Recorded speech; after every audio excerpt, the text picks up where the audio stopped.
Hey everyone, welcome to the Growing with Fishes podcast. This week we have Melbourne Aquaponics joining us. We also have Marty. Hello. We got Mr. Green Jeans. I guess he's having putting this kid to sleep. He'll be back in a minute. We got Roger, who survived the hurricane, who is having some sound problems, but he's working on that right now. He'll be joining us in a minute. There's Mr. Green Jeans. Sorry. Had to get rid of the screaming kid. No worries. We're ready. Thanks for joining us, Jonathan, all the way from Melbourne. Thank you so much, Steve. Thank you for the invite and your podcast. And I'm quite impressed with the number of events you run. It's quite good and quite informative. So I think I'm gonna watch a few of them of the old one you did, and I'm gonna follow now, going forward. Awesome, thanks. So why don't you tell us a little bit about what you do? You put a lot of great educational videos out there to help people, getting started with stuff. We like to often support content creators that put out a lot of good info, and I appreciate you taking the time to join us, especially with the time zones. You're a whole day ahead of us, so I appreciate it. Yeah, no problem. Actually, for me, it's all good because it's 11:45 now, the morning, and it's a public holiday here, so it's really perfect for me.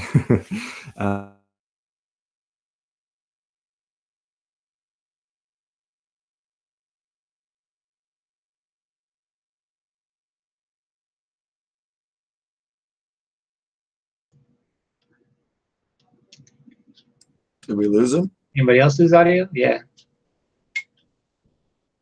I don't hear anything. Audio. I'm knocked out. Oh, that's a bummer. If you can hear us, I guess you had a lag spike or something. Worst case, disconnect and reconnect. Just use the link again.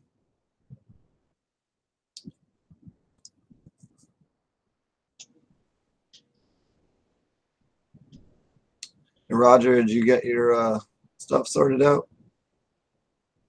We're dropping like flies. I know. All kinds of issues today. We'll get it straightened out. I do apologize for the technical issues. Marty, what have you been up to while we're waiting for Jonathan to sort out his technicalities?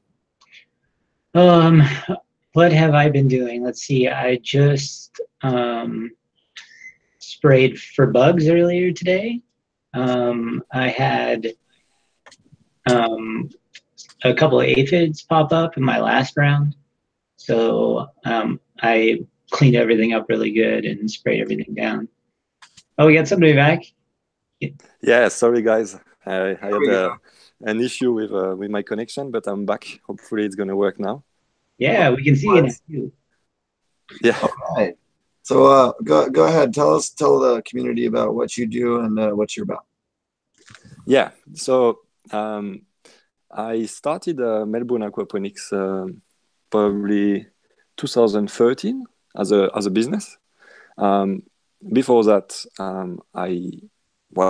from being a kid, I've always been very attracted by aquatic environment, spending a lot of time studying fish, jumping in the river, diving, fishing, and very interested by the aquatic ecosystem, really.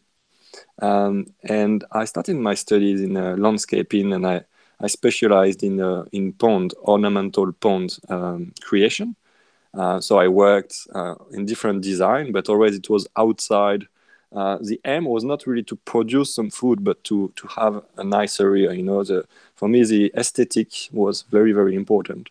But after this, I worked for 2 years with a landscaper. We designed different types of ponds, and I really enjoyed it. But I wanted to know a bit more about this ecosystem, because all I knew was the things I was able to learn by myself. But as a kid, I tried to keep fish alive in my aquariums, in my ponds. And I had, at the beginning, I made some trials and I killed some fish, unfortunately. So I wanted to know more about what exactly a fish needs to grow. what are exactly the requirements of the fish, but also of the whole ecosystem. So I went to school. I started to do a degree in aquaculture, which I enjoyed, and I learned a lot of things. And I worked also in different types of fish farms. But there, when I started to work in the fish farms, I've been a bit disappointed because there is this sentence that for me means a lot, is that when I was working in those fish farms, instead of growing fish, I was managing disease. I don't know if it talks to you, but the way we are producing food nowadays in the society, we are working with such an intensive way of growing the animals that they are all sick, always stressed, you know. And my was to feed the fish and chemicals into the water to basically manage the quantity of disease that. And you know, when I was doing that, oh my God, this I signed off. This is I want to do in my life. You know, I don't want to fish that are stressed, that are efficient. A few dollars at the end of the. Obviously, I was not paying much, but was not making much money. You know, they just try to flow to have a edge at the end of the month. But even by doing that, crazy money. It's just the system, the way the system is working at the moment. You know, it's not really well designed. There's another way to that. I was not happy. You know, I was happy to fish, to learn a lot of technique. You know, a lot of all the field trip of things that are very, very, very technical. I was able to learn. Was very, very, very useful for it, but I was not. I started to see what kind of other I had. I wanted to work with the whole ecosystem, you know. And back in the days, there was in Europe, there was a project called Aquatreat, because population started to realize that the state, or the pollution in the river was started to increase even more and more. And where I come, I mean, in France, on the west side of France, because yes, I'm French. I live in Australia, but obviously you can tell with my accent. And there we have a big problem with also the pork industry. So the pig, you know, to grow the pig, we grow them into some big buildings, and the fish farming. The life of those pigs is awful. But the reality is those pigs, obviously, they reject a lot of waste, and those waste, they are spread in the field. And when there is a rain, all those organic matters, they go back into the river. So in the river, you got of nitrates, so a real pollution into the environment, because you got all the algae that are growing at once, and during the night, they absorb the oxygen and the water, so all the fish die. So we got those type of problems in France. And when you add the fish farms on the river, it's even more pollution. Around 2005, they started to try to reduce the pollution into the river, and they started to put a tax on the pollution. So if you had a fish farm and you were rejecting some nitrates and phosphorus into the river, they started to tax you, which was, I think, a great thing they started to do. So based on the fish farmers, then they thought, okay, how can we decrease the quantity of nitrogen that we reject into the water? Not specifically, ammonia and nitrate, but also nitrate, the whole thing. And there was this program called Aquatreat. There was these guys, they just thought, oh, okay, we're going to put, you know, they just watch at what is happening in nature, and they realize that obviously in an ecosystem, in a lake, for example, you got some fish that are growing, but pollution, you know, the fish are into the ecosystem, and the ecosystem is balanced in such a way that you don't have an increase of the pollution, and you don't have any problem. Everything is balanced, everything. So then they thought, okay, we're going to put at the back of the farm, we're going to put a reeds grow bed. So reeds, it's like bamboo, if you want. You know, some vegetables, basically some plants, growing some plants at the back of the fish farm.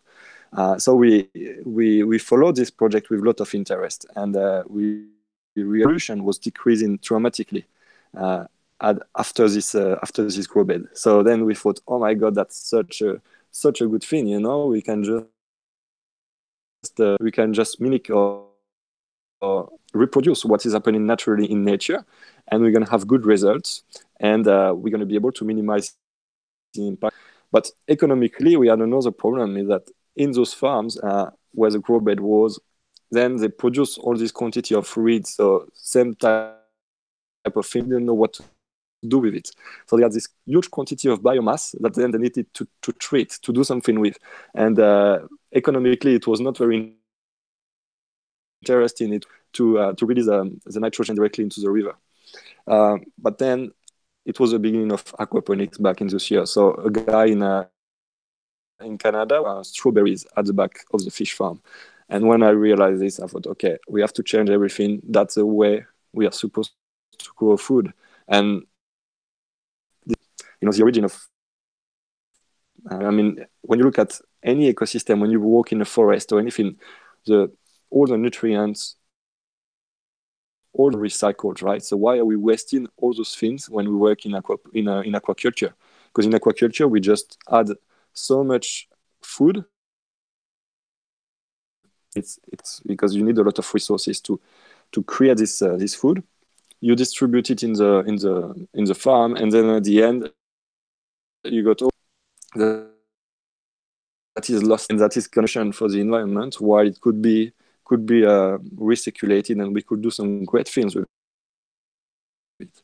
I thought, yeah, that's definitely the solution. That's what I want to do. So I started to experiment at home with some aquariums, lot of different things, because I was still, I still design ponds. I really enjoy doing those type of things. And I continued my studies. I wanted to know more about the of the food that we are eating. So I did a master in food science, and I really started to launch this company. So I moved to Melbourne, and I started to work with aquaponics and to offer aquaponic setups to my customer. Are you here, guys? I am doing a monologue now. Yes? Absolutely. Yeah. Every once in a while, you're a little bit choppy, but it's coming in mostly okay. So absolutely, buddy. Yeah, it's gotten a lot better. Okay. We're just trying not to interrupt because your audio finally cleared up. Yeah. Okay. So just after that, I started to offer some local customers a real of aquaponics as we know it nowadays, because now it's becoming famous, but back in the days it was not so famous. So people were very happy to start working with it. And the problem is they didn't know how to manage the setup. So I was designing some really nice, much trouble to maintain the setup balance. So then I thought, okay, I have to work on the training, and that's where I started to train people. So I got some groups of people coming at home, and we got through the setups all together and to work at the beginning in plus trainings. And nowadays I'm offering more online trainings and webinars and larger scale things. And I also try to spread aquaponics all around the world, because I think this is really the way we should produce our food. We should consume food locally. I also created a YouTube channel with a lot of free videos, because this way of growing food should be available to everyone in the world. So that's the idea. So we got a Melbourne Aquaponics channel on YouTube, and then we got the web for people who want to go a bit further. We offer specific trainings adapted to their needs, and we are definitely special aquaponics more than commercial aquaponics. Can you hear me, guys? Absolutely. There's just a bit of a delay because of Australia. So what are some of your highest viewed videos on your channel? I apologize for some of the background noise. What's the highest viewed videos on your channel, and what have been your most hot topics? I think the highest one is around 100,000 views. So it's not super. For me, it's quite good. And the topic is about how to basically start aquaponics, how to cycle your system. I just found out people have some difficulty to understand how to the ecosystem, because obviously we are working with different types of creatures.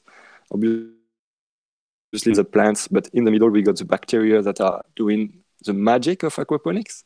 And unfortunately we can't really see the bacteria with our eyes. We need them, but when you start aquaponics, you need to basically have a good population of bacteria, the good species, but also the good biomass, able to introduce the fish, but you will have some peak of ammonia and nitrate, and those two can be very toxic for your fish, so you have some chances to lose your fish. So those type of topics, that's the kind of topics that people really want to learn about, because you got parts in aquaponics, some things that you can see, all the water flow, you can really see it, you can appreciate, and you can understand if it doesn't work, you really see there is a problem. But from the bacterial activity, you don't really see it, and unless you test your water and you really understand what is happening, because that's one thing to test the water and to understand treat ammonia, but you need to what is the increase of pollution in my setup, and how can I balance, how can I react to first save the life of your fish if you made a mistake in the conception. Sometimes there are some things you need to do straight away to basically balance the system, decrease the, and then maybe to modify the way you are dealing with the system. Maybe you have too many fish, maybe you don't have enough grow bed. So topics I think help people to understand certain knowledge, and I don't think it's very difficult to understand. It's just that it's you need a bit more imagination to understand what is happening in the setup, and a bit of experience as well. So what have been some of the more unique challenges you've had growing in Australia? Well, the thing is, here we are in Melbourne, so north of Australia, right? If you want to go lower, then it's Tasmania. It's the island. So we are at the extremity south of Australia. And the particularity we have here, and that's a real challenge, is that in summer we are in very high temperature. We can have 40 degrees Celsius. So you really increase in summer. But in winter, we are quite low. We can have the temperature below 8 degrees, 6 degrees. So it's quite low in terms of temperature. So and because it's a big country, when people beginners look at what type of fish they can grow in aquaponics, they're gonna hear about barramundi, those type of fish that are kind of tropical fish. So some of them try in Melbourne. Unfortunately, those fish are not going to survive when the temperature goes below 20 degrees. And definitely not at 6 degrees. Then, even for people who are experienced, it's still a challenge to maintain fish in very low temperature at 6 degrees. Native fish that we have, such as silver perch. I'm really talking about fish here, so you may not be very familiar with those type of fish, but just for your information, we got silver perch, we got golden perch, and some native also catfish. All those fish, they are very well adapted to Australia, but during winter, they first part of the river, and they just wait. They are not very active. They just wait for winter to pass, and then they become active again. So the challenges we have in aquaponics in Melbourne is to work with those native fish and to get through winter, because obviously in a small aquaponics setup, in a backyard aquaponics, the fish are still stressed the whole year, because you got people who are walking around the tank, are not really relaxed the same way they would be in a river when they go in the deepest part of the river, and they sometimes even stay in the mud. Here, they are exposed. As you fish too, the fish becomes weak, and then that's when you start to have some disease such as fungus or kochia, some parasites we have in Melbourne. Fortunately, we have some way to minimize the stress and to keep our fishing good.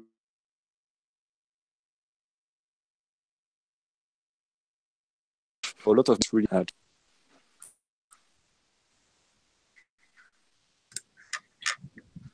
So is there any pests in particular that occur more often where you're at? I know in the U.S. we have lots of spider mites and powdery mildew. What are kind of the more common stuff in your climate as far as pests? Well, from common, yeah. So I don't know what is your definition of pest. For me, a fungus is a pest, because yeah. So when you grow fish, anything that hurts your plants, we're considering a pest in that statement. Oh, sorry, you were on the plants part. Yeah, of course. We got a lot of aphids, which can be a problem, but we got some nice caterpillars that are locals. So if you wait a bit, you got the population that are for the how to say the tomatoes. We got a lot of caterpillars. So all tomatoes and cabbage. We got a lot of caterpillars that are coming at once, so they can be challenging. We got the little white flies as well. But again, we got some local predators here. So for example, for the caterpillars, we got what we call the black hornet, which is not a hornet. It's more like a fly, but it spawns inside the caterpillar. So the local population, we got a nice biodiversity of in Australia and in Melbourne. Definitely, if you leave the pests, you're going to have some little troubles, maybe 1 or 2 weeks. But after 2 weeks, that are going to develop and that are going to basically balance the quantity of pests. So if you are working on a commercial operations, it can, if you have one species of crop, obviously when you got the caterpillars that are coming, that could be a big problem because they go everywhere. But if you are working with a nice biodiverse crop obviously one time you may have an invasion of aphids on certain plants and have the caterpillars, but altogether, if you have a nice biodiversity, I think it's reasonable to work with natural predators, not importing anything. So that's what I have been doing here, and I think I share probably 20 to 30% of my crops, and that's fine for me. The only real problem we have are the possums. So I think you have some. I'm not sure, but here in Australia we have possums. I have possums living on my land right here. Yeah. So they are a real problem for me. I don't know about you, but I haven't had a problem with them with that. They just eat everything else. They eat the cat food and anything else that's around. But my dogs take care of them. They get the babies. They seem to get the babies, and they're not harmful. I hate to see them get killed, really, but because they're a harmless animal, really. They're just a pest. Yeah. As we're talking about here. Yeah. Yeah. Exact. So for us, it's a real challenge because they are everywhere. Like really, that's the country of possums here, and I don't know, like they're really nice to see, but they can really eat your whole garden in one night. It's just crazy what they can eat in terms of fruits. I share 50% of my crop with them. It's just crazy. So I try to put some nets. I try different things, and I even tried some. This is so basically you can trap them and you can release them a bit further, but you can't release them too far. There is a special rule for that. You put them 2 kilometers away from your home, it's illegal.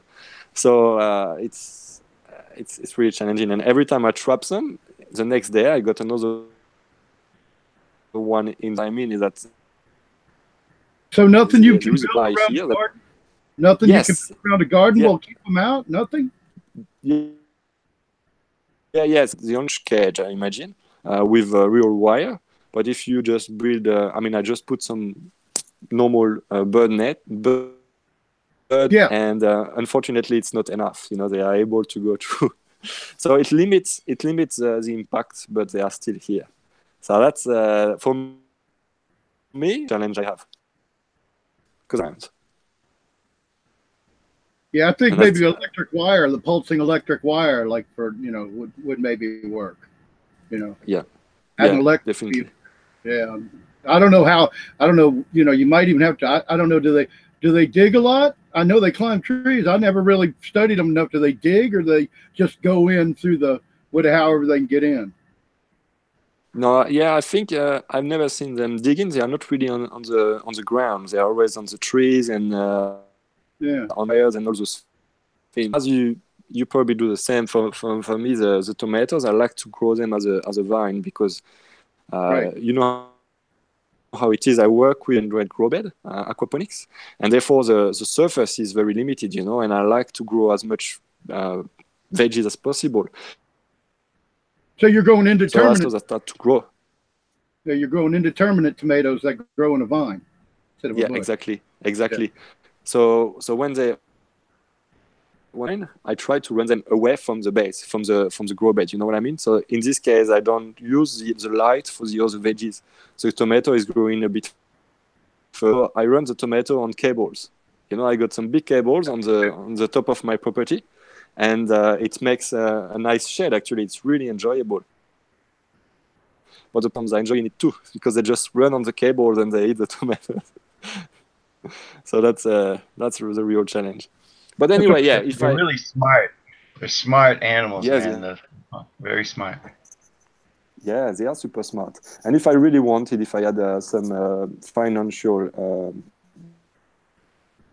I would definitely put something together to really keep them away. But the idea of my business is really to build and to do what we do. I don't want to do something too commercial. The land where I live is very small, so I don't want to electric wires or those type of things. I try to keep it simple, and it works this way. But yeah, that's right. That's it with them. A bit too much probably. Maybe planting something for them. The old organic solution. Always plant extra for the critters. But of course, these guys, they'd eat the whole shit, right? But maybe there's some other crop that would be relatively inexpensive for you to plant out around the perimeter. I don't know. You're 100% right, Mr. Grigen, because I got some chickens, right? And the chooks, we got an area where we put the compost. But the compost is actually the waste of the veggies that we put there. And when I got a lot of veggies on the compost, I realized that during the night, I got less impact on my garden. But the night where I got less things, they go in the garden. So you're spot on, Mr. Grigen. It's if you give them some food somewhere, they are in the garden. But if there is nothing to eat, they go there and they help themselves. Then they're in the garden, right? If there was something easier for them to get out and around the edge, something easy to plant. Correct. Some kind of bean. Something. I don't know. You'll think of it, I know. Yeah.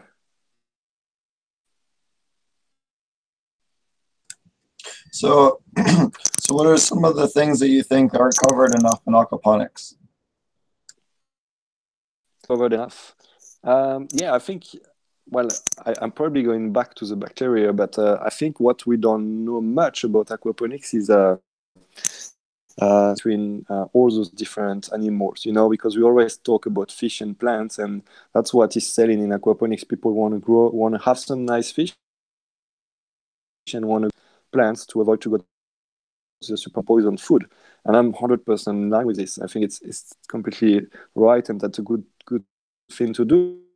But from the science point of view, I think we don't know much about what is happening, and especially the interactions between the bacteria and the fungus, and having to use setup, and then all the different types of insects and worms.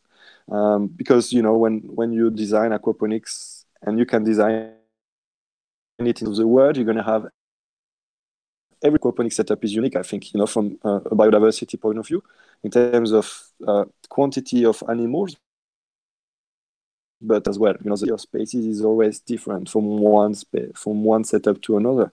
It can be because you have a variation into the climate, like it's different. pH is going to be used. It always creates a very specific and very unique ecosystem. And therefore, some people ask you, what is the productivity of a setup? And it's totally dependent on all those different factors, right? And dependent on you, how you're going to manage the thing. But I think what is very important, what are the interactions between those fungus that we never talk about? We always talk about the bacteria, not much about that around. That in a normal soil, in the forest, the fungus, they are responsible. They are able to go very deep and to get some minerals and up and to all the plants that are around, all the trees and everything. They are the network of the soil. And we have the same phenomenon in aquaponics, even if obviously the grow bed is not so deep.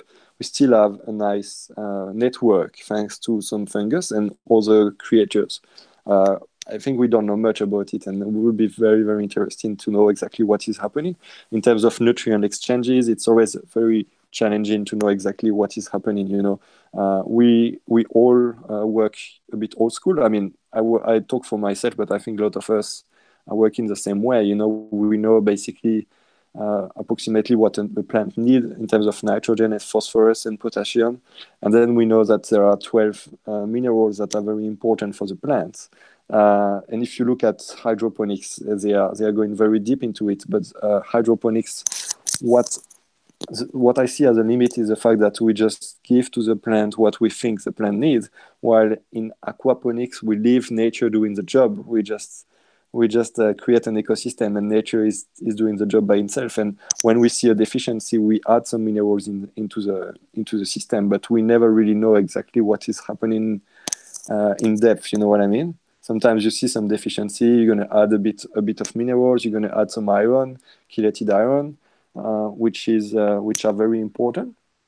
But then what is happening really? Because I'm sure, you got some specific insects that are going to break down the organic matter, and then you got some bacteria that are going to break down those organic matter and to change them in some different molecules. But, I think we don't know much as humans of what is happening. Sometimes there are some things we are not really able to understand, to explain, also, then I'm going a bit far now, but I think the cosmos waves, all the impact of the universe on the plants, the moon, the light, the stars, all those type of things. They are so interesting, and we don't know much about it. So I think that's where, for myself, I think there is a lot to learn about. Even if we don't really need to masterize it, we don't really need to manage it, but just to learn, to try to understand what's happening in nature. Because I think when you create an aquaponic setup, it's like if you give life to something, it's like when you give birth to a baby. You got this little thing that is living, but you don't really understand exactly what is happening. You know what I mean? Yeah, I had a question. I missed the beginning of the show due to technical difficulties. So since you were just bringing that up about your system and all, and the guys here are doing a dual root zone, have you experimented or done or even know what the dual root zone is at this point? The dual root zone? Yeah, the aquaponics method using a dual root zone. No. If you can develop. Sure. So there's a couple of how-to guides on my YouTube channel, but basically it's using pots and putting lots of holes in the bottom of the pots, filling about halfway with hydrogen, putting a layer of burlap or root permeable cloth in between, and the top half with soil. So you can supplement the plants on a per plant basis and boost things like potassium or other things to increase yields. Okay, excellent. Yeah, so that's also another point. When you add potassium, you got. I got a lot of people who want to grow some fruits, right? So the idea when you want to grow some fruit is just to add some potassium in the setup, and obviously you boost the flowering, and you boost the seeds and the fruit production. Right. So it's a fantastic thing to do. But the problem is when we work in aquaponics, we are not growing in one species. We are growing everything together in the same water, in the same mix of nutrients. So then what happened to your lettuce, for example?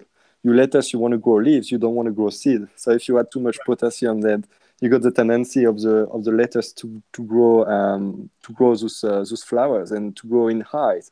And then it's not really what you want, right? So that's also a big difference for me between aquaponics and hydroponics. In hydroponics, you want to grow one crop and crop need. You put exactly, or at least the crops like you could grow peppers and nutrient that this. because they're both flower. Yeah, that's what I do. Yeah, as long as they're flower. Just I don't grow lettuce and tomatoes together, but I grow tomatoes and peppers together, or maybe tomatoes and cucumbers, because I grow them all in a vine and grow vertically, like you said. I hang them to a cable, 8 feet off the ground. Yeah. And that's and I have a hydroponic greenhouse. I'm converting now, and that's why I asked you about the dual root zone, because that allows you to have individual plants that you have that soil layer in the top, and you can add your potassium. So you literally could use the same reservoir with the same fish, but that wouldn't contain the potassium. The potassium would be added at the top, like in a ferment or a tea. I like that. Yeah, that's what I wasn't sure if you were doing that, or you were still, or you were doing conventional. And I figured you were doing conventional with nothing but the fish. I mean, the fish. Right. Okay. That's what my question was originally. Yeah. But there's another way for you to supplement your if you check out Steve and them, they've been doing it for a couple of years or a few years. It's really awesome. That's what turned me around on aquaponics. Okay. That dual root. We had another question. Have you experimented with any Korean natural farming methods with your aquaponics? Korean native methods? Can you develop this? Sure. So there's different methods of doing fermented fertilizers as supplements for aquaponics. So I guess that's probably no then. Now we're not trying to. Don't get us wrong. We're not trying to. No, this is different stuff. We're just asking questions from chat. That's all. With someone in chat. People in chat were asking those questions. Yep. Okay. No. So the only fertilizer I really had is the vermicompost. I go and I recycle the compost, but it's very high in nitrogen as well. So the other type of setup you have, if you already have a lot of fish, if it's a whole setup, you already got a lot of nitrogen in your setup, so you don't want to add too much nitrogen. So it really depends on the balance we have. But I think vermicompost otherwise is quite interesting because you got a big blend of minerals inside, right? So your setup, you really that the plants really need. And I also sometimes spread it on the toes. I think it really gives it a really nice boost. So what do you use for pH up and pH down if you use that? Some baking powder, and I never really have to decrease the pH because it decreases naturally. What is your experience? But here, if you a good media, we never basically have to decrease the pH. Just by it's always going down by itself. Are you using well water? Yeah, sometimes I use here, but I got some customers who use rainwater, which is a bit acidic as well. Right. So we need the pH for this.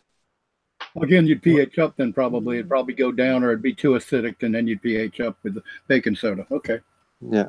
How about carbonate? What is the hardness of the water supply there, and what's the calcium salt balance of it? Do you use the water supply, the regular water supply at all, or do you just use your own well water? Yeah. So what I do, I use tap water, and I top 10% on the avoid to add too much water at once to avoid to have too much chlorine in the system or other kind already into the tap water basically. So another way to do it is just to leave it into a tank 24 hours or 48 hours, and if you want to do it quickly, you can just add a bit an air stone inside just to agitate, to have the chlorine that evaporates a bit. I top in up by 10%. I don't really see any. The quantity of system, it's not packed in so much. I think it's always better if you can, but most of my customers don't have access to this type of thing, so we adapt to what we have. You know what I mean? Yeah, yeah. Because it's about what you're talking about with your customers. They're doing home systems, or they're doing it, where they're out of the tap at their house. That the city water, we call it here. Exactly. Did you say what was the hardness? I was just curious because like around here in Southern California, I think we're about 300 parts per million, and about 50% of that is calcium, and the other part is the salt, like the halide or whatever. I think I forget what the chemical component of that is. Okay.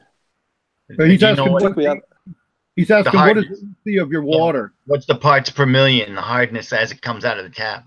Yeah, I think I got a KH of 400. I don't really analyze it very much, I just manage the pH, and obviously I renew some water. So what I do, the system what I have as well, is to basically we are in a closed ecosystem, so the water stays in the system, right? But obviously you top up a bit your system when it needs to. But what we do as well is that if you have a lot of fish, you're going to increase your level of stem, right? So it depends on the balance you have, but basically the grow bed, we work with grow bed aquaponics. The grow bed organic matter, the ammonia, the nitrate are transformed into nitrate, but then you got some organic matters that take a bit of time to break. Got so many insects that are present. Solids. And solids, exactly. And they do the job of transforming all those things. But after a while, if you have your grow bed that is breeding up, you have your nitrate that are constantly increasing, and you have some troubles to keep up with that. So you have two options. One of the options is more vegetables, but after a while you are limited in quantity of vegetables. You can add some NFT systems, or you can add some raft system, deep water culture. That's two options that are very interesting.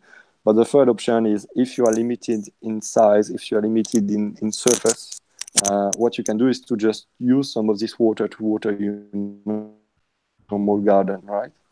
So in this case, water from your setup, and you add new water from the tap. So you basically maintain going to be very close to the quality of the tap, because you always add new water in the system and remove some water from the system. So evolve too much, and it works for the pH and the KH. You know what I mean? Like, because you always add new water and you remove some water, it's not like if you leave everything to leave it for 100 years. You know what I mean? It's very close. It's always balanced by the new water that you add in the system. Yeah. And cool. Otherwise, we add. So I was talking about the baking powder, but we also add a lot of natural elements to boost the pH, to maintain the pH. So in the idea of adding a bit of limestone, basically, and also to boost the minerals. We add some seashell. So when I talk about seashell, it can be oyster, mussels, scallops, anything that we find on the beach. And also something interesting is the cuttlefish bone. Cuttlefish bone is full of aragonite, which is a mineral as well. And dissolves fast. It dissolves easier too. It's like kind of puffy and gets into the water easily, I think. Correct. So if your water is a little bit acidic, you put it under the inlet of water, and it's going to dissolve by itself. Dissolves easily in acidic water, yeah. Exact. And what I like to do is to basically make a kind of powder with all those shells. I put it into how do you call it? you know, like a kind of socket, if you want. You make a bag with it. Yeah, I can't remember the name of the things, but ball, and I put the ball, and in this case, I can remove it if I need to, or I can add it. So it's always good, I think, when you add something in the setup that is solid, to be able to remove it if you need to.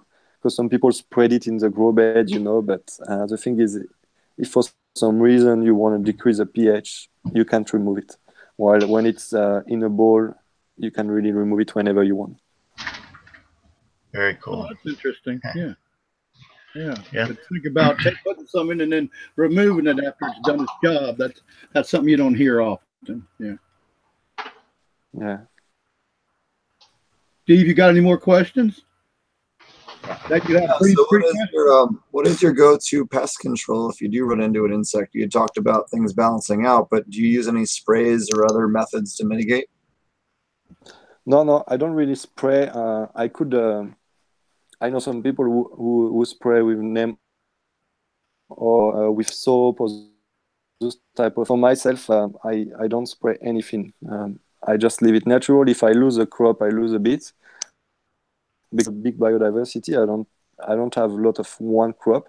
I don't really mind to lose something. You know, I never spray. So you don't do any foliar spraying either, then? No. You say never spray, so I'm assuming that means you don't add any foliar supplements. Okay. Well, as I said, spray is a bit of wormy compost, just to boost a bit the plant. And when you add the wormy compost, sometimes I in water and a bit of sugar into the water, and I add the nair stone inside. So basically, you're gonna have a boost of to the. You know, I don't know if you follow me, but into a big bucket, I put a bit of wormy compost. I add a bit of sugar. Yeah. And it's gonna. You know, you're gonna have a lot of agitation, and you're gonna create a lot of microalgae. You know, it's gonna turn a bit green. And when you spray nutrients on the plant, so the plant is able to grow from that. But also, I realize that I think the aphids and the white, it's not that it reduces the population. Mm-hmm. But I don't spray anything that I buy or any of oil or anything else. Right. Yeah, I wouldn't expect. Not that I say that it's not good, but it's just not something that I do. The idea I try to stay very natural and to avoid the quantity of resources that we add. So when we have to add some iron, for example. This is something that is definitely necessary for some crop. So here I do, but that's the only real chemical. It's chelated, so I classify it as a chemical.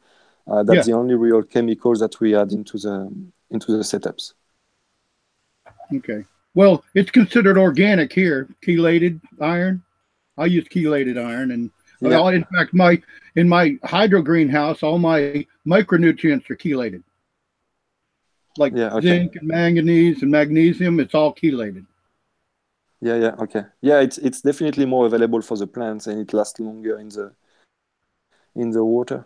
So it's always better to add them in this shape if you can. Yeah. Well, it's so precise. I mean, 3 parts per million is all you use of iron, probably, and that's so small that it's nice to have something you know exactly the measurement, so you get it right, because you don't want too much iron. You know, you definitely don't want to, because I believe iron is one of the things that'll kill the fish real quick.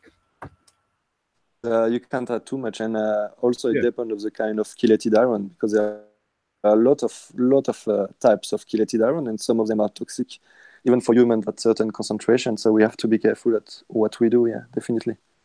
Right. Good deal. About the native fish, that is that your choice to use them, or is there also like some kind of a law or restriction to you can't use non-native fish, something like that? That's a really good question. It's very restricted the type of fish you can have.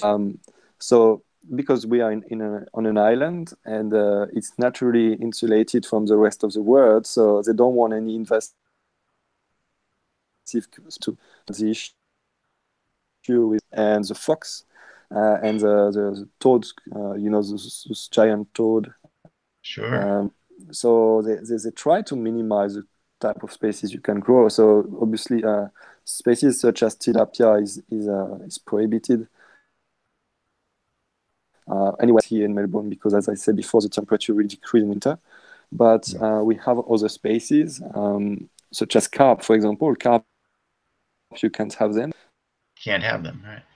So it's can't have you can't. So I know that a lot of people think it's a crappy fish, but crappy fish.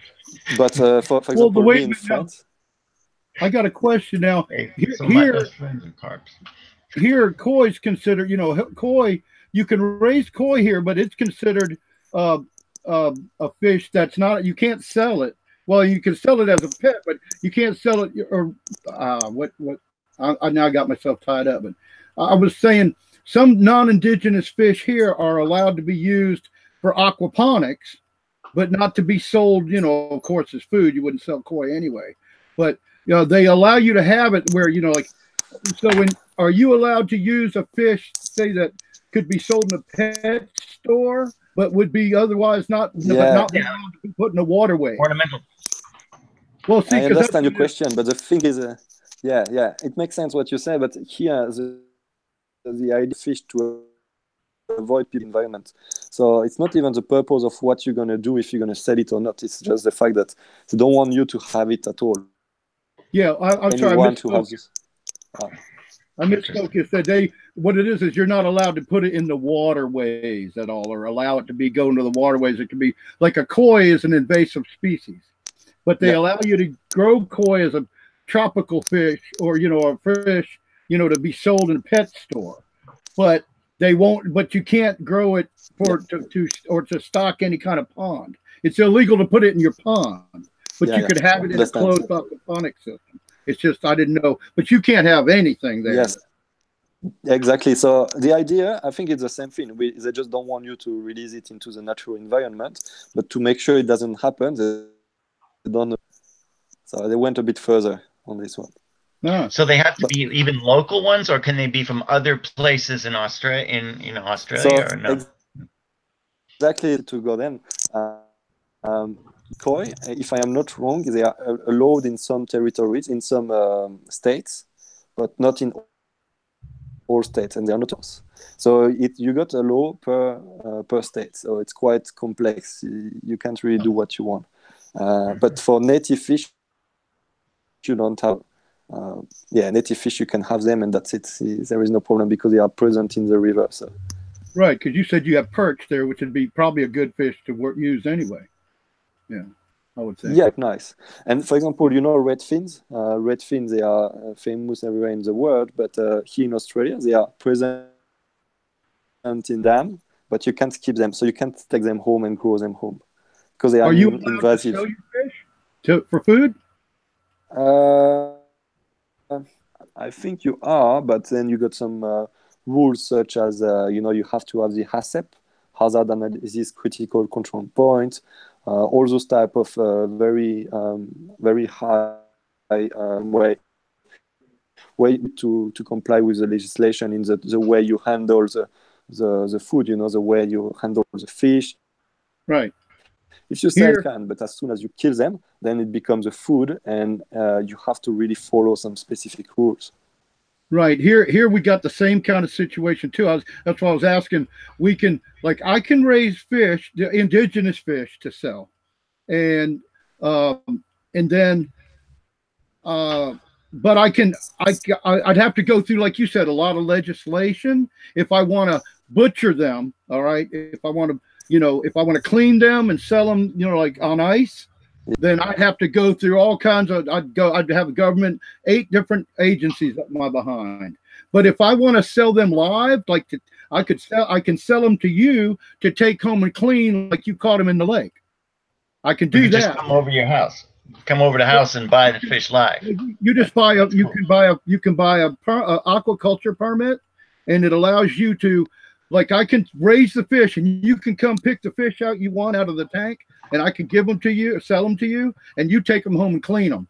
and that's no problem at all. But once I put a knife to them, then it's like food. It's food. Now you're dealing with the FDA, exactly. Food and Drug Administration. That's yeah, exactly the same thing here. Yeah. Okay. Yeah. Cool. So since you're small, you could supplement like I'm small.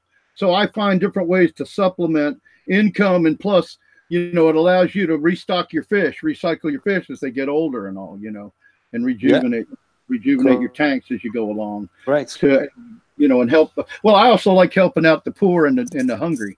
So I don't mind having some fish that I could even give to a church or something and let them clean it. Really good. Yeah, that kind of thing. Yes, yeah, really good. And a lot of people here also from a pet perspective, they when when you start a small aquaponic setup, you start with fingerlings. They are quite small, so they don't generate a lot of nitrogen for your setup. So a lot of people are starting with a lot of fingerlings, and then when they grow, they don't have the capacity to absorb all those wastes in the system. So then they sell them on the market. But we got a little how you call it, a website here where you can sell things between people. So people put the fish online and they sell them, but they sell it as a pet, So you can sell. Some people sell 50 fish here, 100 fish here, and it really helps to basically finance the cost of the setup, in terms of whatever maintenance, electricity, or if you want to buy new fish food, it helps to basically have a grow you. Yeah. Okay. So it's kind of like a workaround kind of thing, a little workaround there, community workaround. This idea. Yeah, and besides, if you were setting up a new system and you had somebody that had some big fish, you only need a couple instead of a whole bunch of fingerlings. If you knew somebody with bigger fish, you could use less fish and get the same result. Correct. Exact. Yeah. So I've been bugging these guys for a couple of years about all this. That's great to talk, to hear somebody else kind of, because I'm not out west in California with all these, or Washington with all these guys. I'm on the East Coast, where it's a lot different. What is the latitude in Melbourne again? Do you remember? I'm not sure what the latitude is, to be honest. Sorry for the lack of. I'll look it up. But we are quite low. Yeah, I'm not really sure. Oh, you're going to get in trouble saying you're low. I had an argument. One guy said, "Who says we're down under? Maybe you guys are down under," And so now you just said low. You got a lot of Australians getting mad at you now. Correct. I just had the guy throw. I got a friend. I can't from websites that I've run. I've administrated several cannabis websites. Yeah. And I've got friends in Australia that I met through doing these websites, and we used to Skype a lot. I got a friend that's got cancer down there really bad, but he's gotten out of the communities because he's spending all his life. He's decided to spend all his life with his grandchildren, so he doesn't communicate much with us anymore. But I appreciate that. I think family first anyway. So. But yeah, I got a lot. I've got a few friends down there, and one of them gave me a crap one day when I said, because I've got friends from South Africa too, and I'm sorry, but I have a hard time sometimes distinguishing the accent, especially, I don't know. I think it depends on who you converse with. If you converse with only your native Australians, you're going to have a different accent than if you converse with me all the time, or people. Correct. Right? Yeah. So. Yeah. Well, you're not talking about accent because I'm French. My English is quite. The accent is quite unusual, right? To be very strong. So I understand that you may have some difficulty to get what I say. Oh no, understanding you fine. Yeah, and you actually don't sound like you have an Australian accent either. No. If you watch any back episodes, of Growing with Fishes, you should watch the one with Frenchie Cannoli. Not just because he's from France and also has a French accent, but it's a great episode, and he talks. He talks a lot about hash making. Frenchie is a hash making guy. I don't know if you're maybe not into that, but he's a very funny guy. He is funny. He's got a thicker accent than you do. Yeah. Okay. Much thicker. You can definitely tell he's French. Without a doubt. Yeah. You almost seem to be putting it on thick. He's still there. So so there's a question then. You're French. How did you end up in Australia in aquaponics business? Yeah. Because okay, so you know where I come from. I come from the border to Switzerland in France. So on the east part, really on the mountains, and grew up my childhood in the rivers, and very interested by fish. And when I worked as a landscaper, I was still in this area, studying aquaculture, and I had to move on the other side of France, which is 1,000 kilometers away from where I was born, to be on the coast, to be really where I want, on the sea, and to be able to study the fish and all those type of things. So when I moved, I started to work, and I spent from this time I couldn't live back, but then I used to go back to this area where I come from, for holidays, to see my family and everything. And that's what my partner, at this time she was working on Switzerland for a Swiss company, and me, I was in the north of France working on a seafood research center, and I really liked my job. I didn't want to go back living in the mountain to be with her, and she didn't want to lose. She didn't want, because there was. But then she asked her company, is there an opportunity to move somewhere? And the company offered Melbourne. And when I saw, because it's on the coast, and we got the nature that is around, and that's a big city, so that's where she can do her job. So that's how we moved. So isn't it the best city in the world to live in, or something like that? The US. It's been for 7 years in a row. 7 years. Yeah, really great city, because honestly, you have a really nice people. First, people are genuinely amazing here. You got the city where all the things, you got the sea, and you got the bay as well. There is a bay, so it's a kind of closed sea where basically it's quiet, and you got to good visit.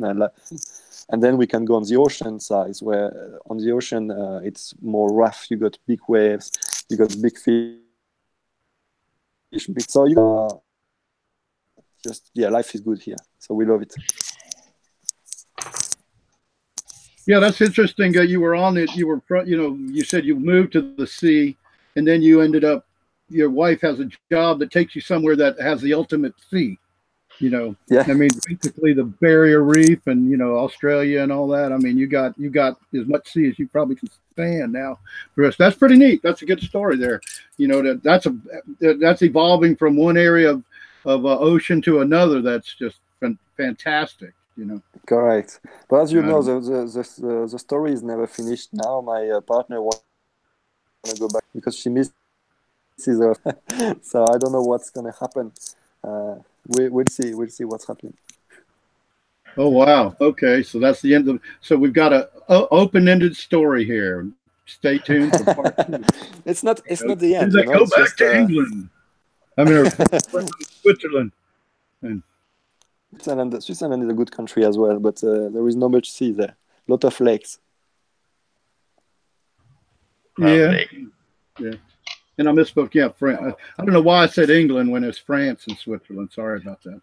I don't want to change the subject back to but I was really interested when you were talking about the native fish and stuff like that, and I don't not to get too much back into it, but I just had the one question was about any of the kinds of native freshwater shrimp or relatives of like that. Have you grown any of those, or do you know anything about those? Yeah, we got some prawns.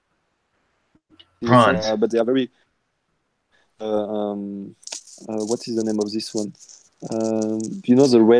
What we call the red cherry? No, I don't know that much about them. I want to learn more about them. It's kind of why I'm asking. Okay. But, yeah. So at one point I had some of them in one of my swire filters. The only area where I could keep them. Otherwise, in the fish tank, the fish get rid of them very quickly because they love them. They are a really good source of food. They are quite small. They are transparent but really nice, and they're clean. So if you have some algae growing, they like to eat a bit of algae here and there.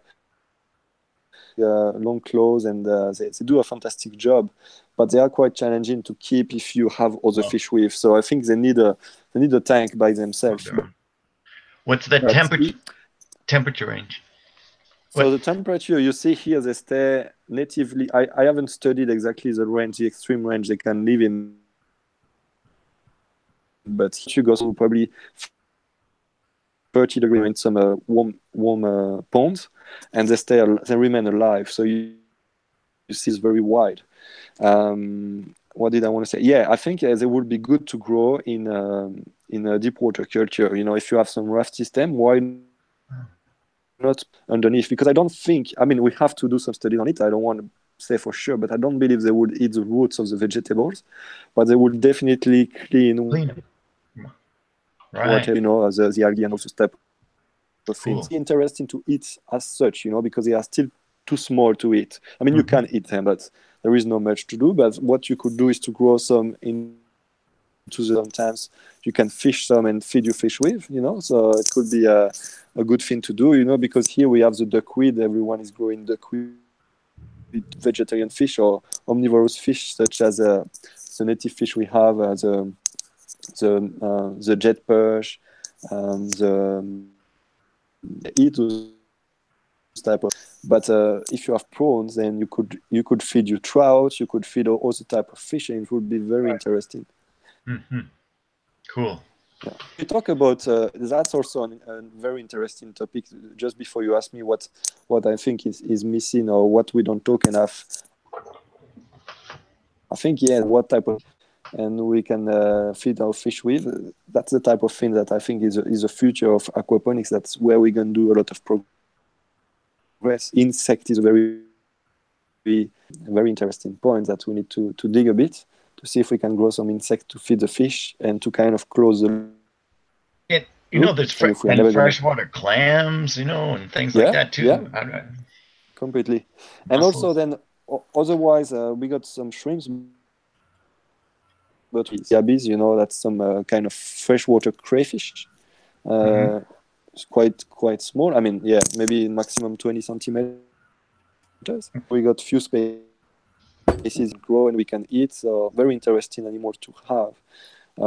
But as you know, all the crustaceans, when they do, the shell is becoming super soft and they eat each other. So we can't really keep them at very high density.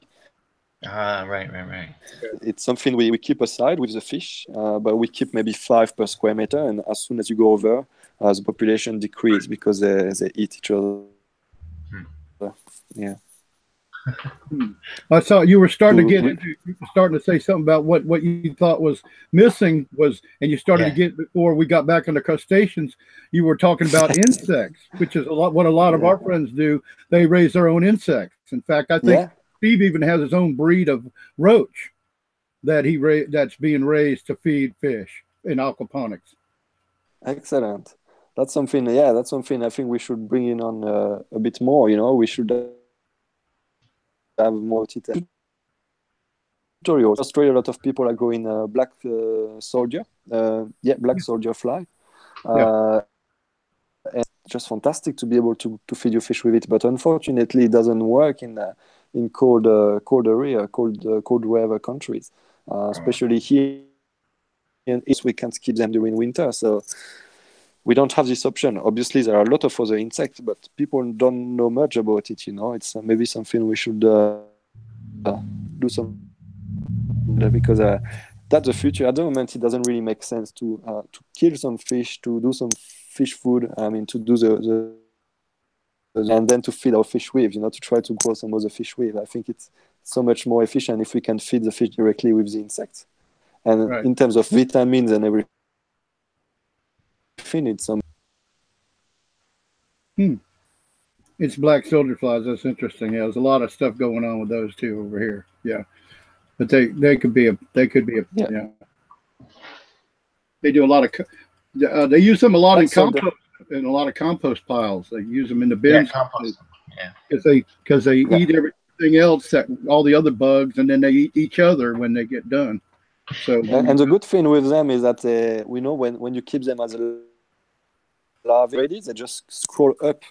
So you can make a system where basically they fall by themselves in a bucket, and you don't have to look for them. They are automatically fall where they need to, and then give them to your chooks. You can give them to your fish. So yeah, I think it's just fantastic. This insect is super interesting. Probably a lot of other insects that we're going to discover in the future that are able to be harvested easily. I mean, grown and harvested very easily as well. But the flies are pretty big and gross too, though, aren't they? Those big blue things, right? Dark. They are dark, right? Yeah, I think it has. Doesn't it have the? It's big. It's about that big, and it has like a blue. Yes. End of its butt is blue or whatever. It's great. And it's a yucky. It's kind of fly. If it gets in the house, it's like, man, get the hell out of here. It's huge, you know. Yeah, right? Yeah. I think that garage or anything like that. That's for sure. Yeah, you don't want them in the garage, or you do keep them in the garage. Yeah. So you said that you can't keep them alive in winter. So what? Because people, I think they don't. I don't think when they think of Australia, they think of winter. So what kind of winter do you have there? Yeah, exactly. So when we talk about Australia, people are thinking it's a tropical country, but really big, and there is a huge stuff in the south. So here in winter, we can have maybe the extreme is -5 or something. It's not super cold, but still some insects will not survive in those temperatures.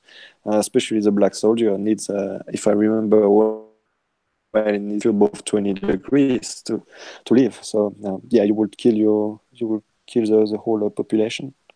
Now you're talking about centigrade, right? Yeah, I talk about Celsius. Sorry, Celsius. Celsius. I'm sorry, Celsius. Yeah. Okay. Yeah, because you said -5. I was trying to compute that, and it could go either way. You know, -5 is pretty cold, Celsius. Yeah, it's pretty cold. But you know where I come from in France, the worst we had. It's been now a few years ago, but it too. So -5 is nothing to me. You know what I mean? It's okay. Yeah, because you're in the mountains near Switzerland. Okay, yeah, you were in. That's what you're talking about. Yeah, that could get correct. Yeah, that's like Alaska here, or Canada. Or even exactly. In the mountains. It's like in the mountains. I mean, because if you're in Wyoming in the mountains up there, it's pretty. It'll get that cold too. Maine, yeah.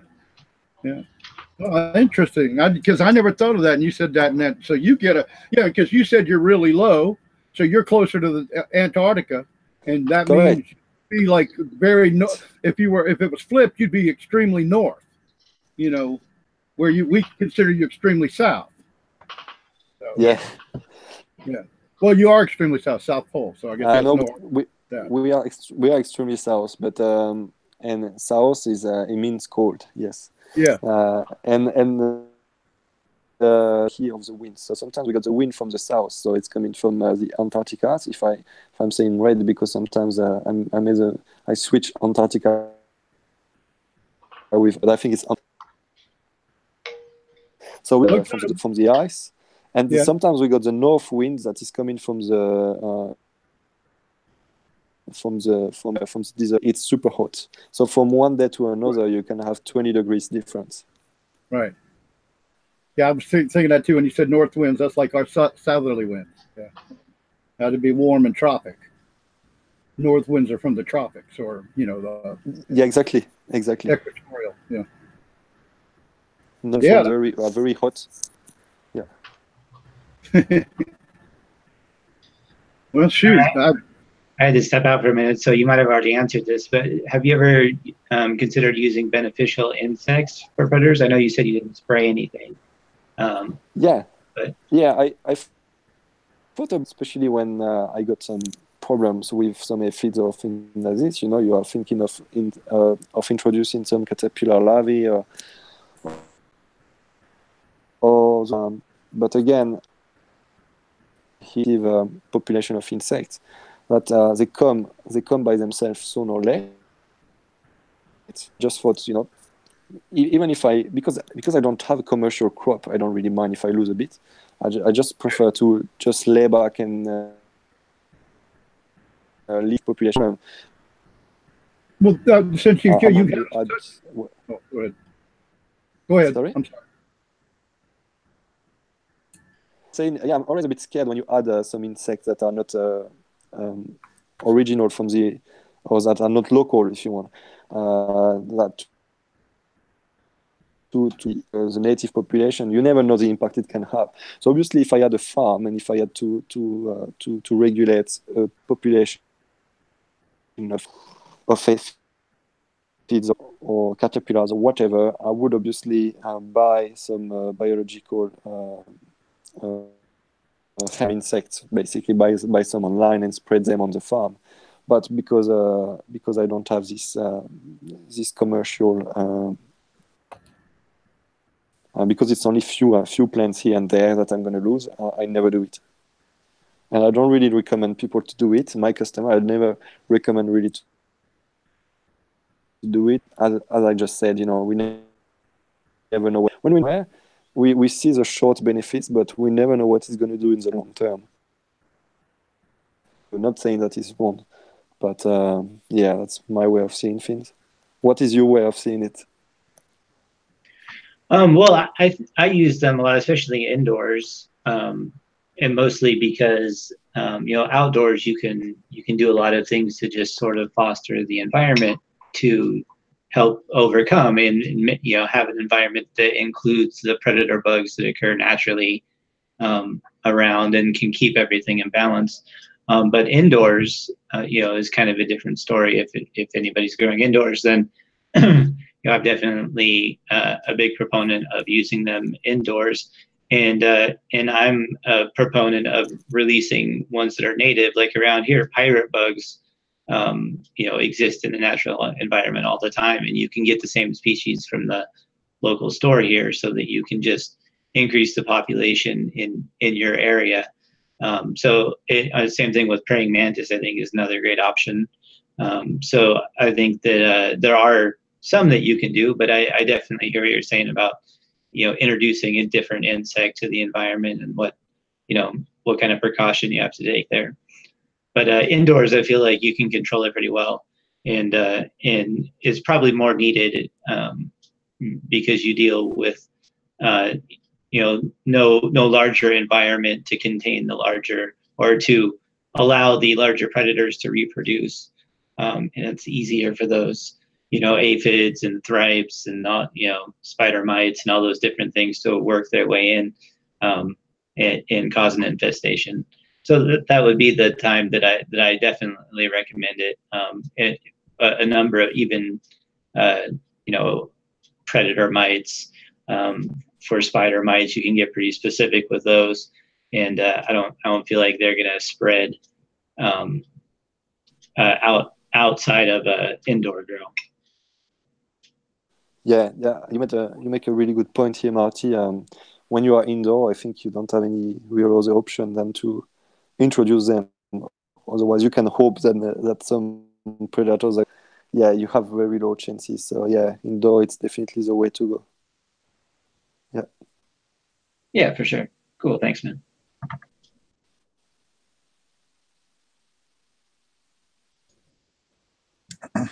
So is there any, what is the, I guess, single most topic that you feel like isn't covered enough in aquaponics that maybe you plan on covering on your channel? Or subject, or is there anything that you think is kind of a gap aside from the microbes that you talked about earlier that you hope to cover on your channel? So yeah, I think we talked about the microbes, but not only the microbes, the whole biodiversity, and then we talked about for me a big problem. The feed is a resource that we need to do something about it. But then there is another resource that is very important. Most aquaponic setup, the electricity, the power for example, to run the water pump. But the example for area like where I am in Melbourne is also to try to, if possible, in the future, to regulate the water temperature, the temperature of the air for the crop, for the veggies, for the plants. So if we work in a greenhouse, there are some things that we can do. For example, it's a very interesting way of trying temperature in an eco-friendly way. Also, climate. That's something we really need to dig into those topics a bit more. So also solar panels, solar systems. Is it eco-friendly really? Because everyone is talking about it, but what is the reality? What is the impact on the environment? What do we need really in terms of resource? One solar panel, and then what is the impact of recycling the thing once it's out of action? So those type of they are. So we got a good technology, and we can have some energy that is available and clean, real green energy. I think is going to boost definitely the potential of aquaponics, because this is where we are limited at the moment. As soon as you're going to have a aquaponics setup, and it's going to be super efficient, it's going to produce probably more than a classic garden, and on top of this, you got water pump 24/7. Some people are just looking at you and just thinking, this guy is crazy. He's going to use some electricity 24/7, to let some plant grow, while you can have them growing by themselves in the garden. So for me, that's a very that's where I think we can. I mean, technically, it's going to improve in the next years for sure, because there is so much research done to find good. But yeah, that's really the point where I think we have some. That's my way of seeing it.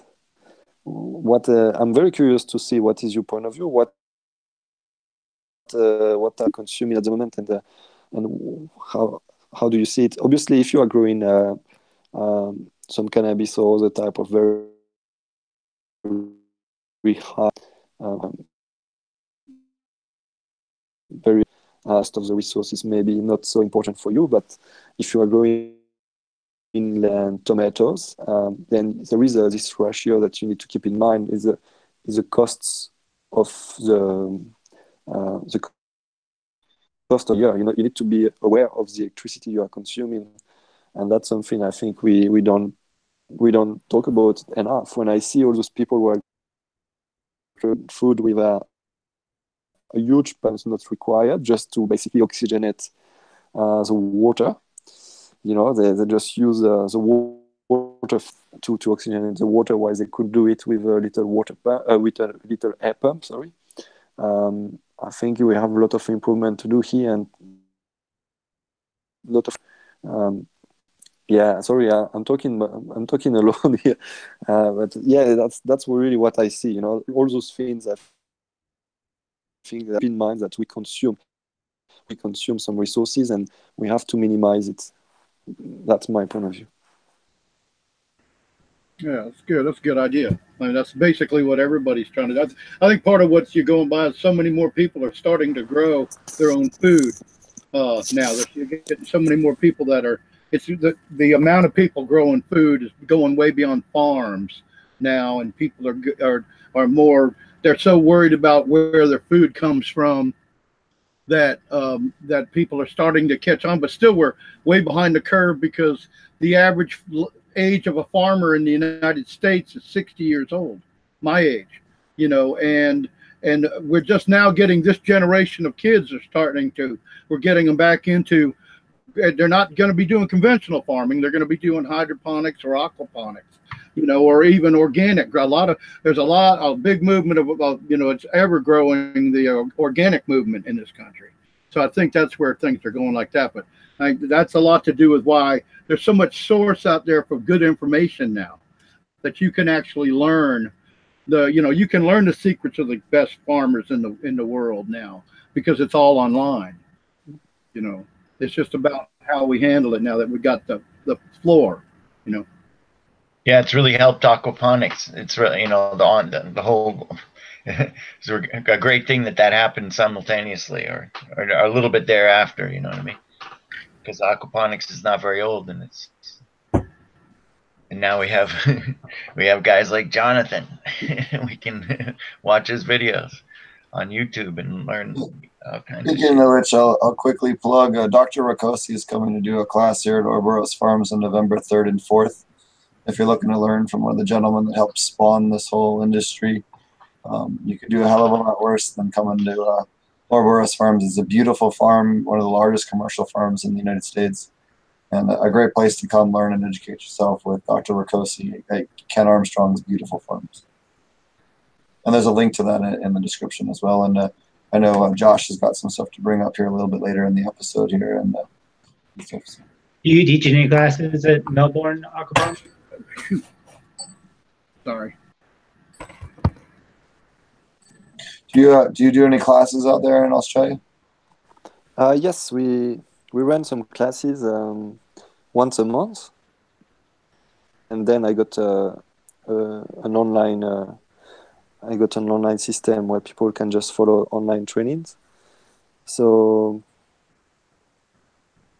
yeah, when more topic, which is a great thing. At the beginning, we had people who wanted to basically just matter of interest, know exactly aquaponics and what type of things can we grow. But now we got really some people who are on board and really start to grow their own food. So as you were just saying just before, Roger, we have a significant part of the population that is really concerned about the type of food they are eating.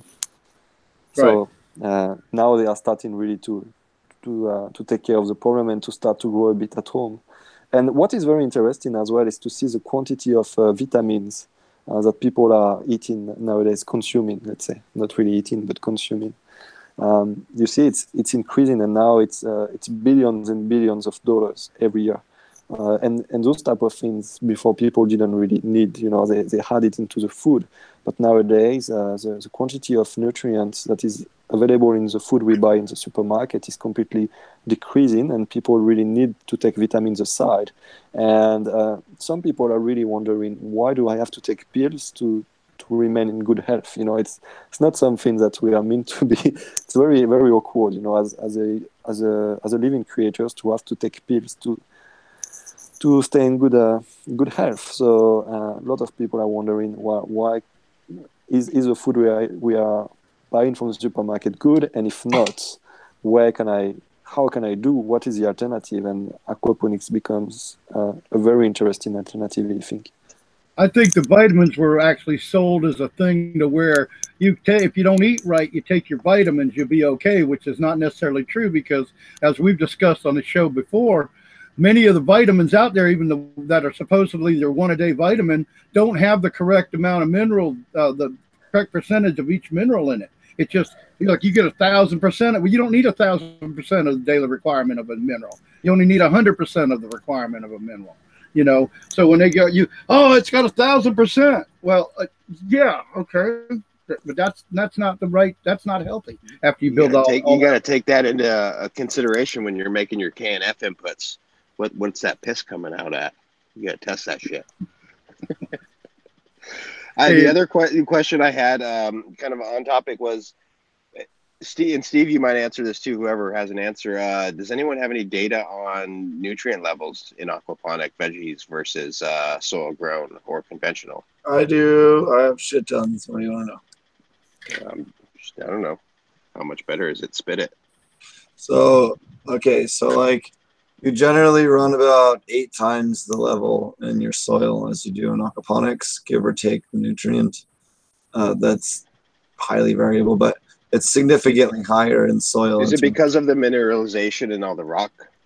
Yeah, because in a liquid solution, you can deliver it a lot better. And then in a hydroponic solution, you can deliver it a little bit better than soil.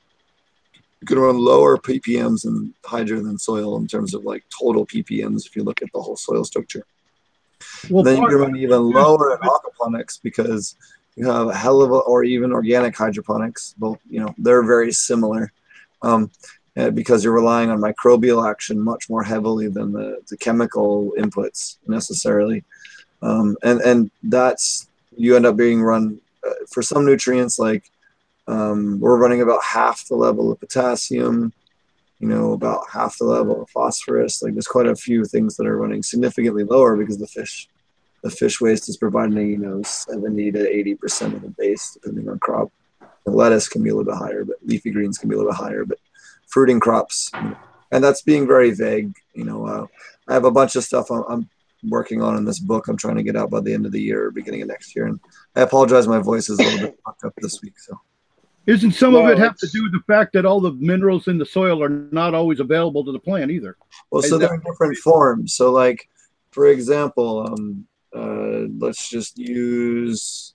Hold on a second. Let me pull something up here.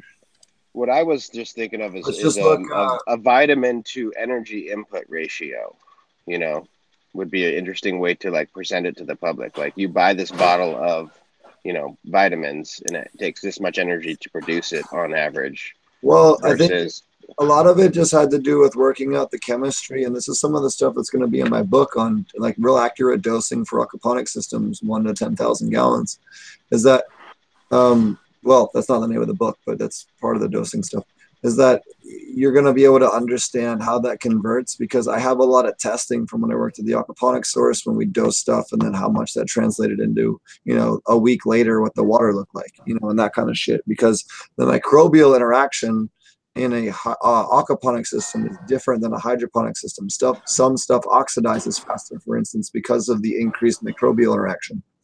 So, or, phosphorus, ideally the plants want P2O5, which is 2 phosphorus and 5 oxygen.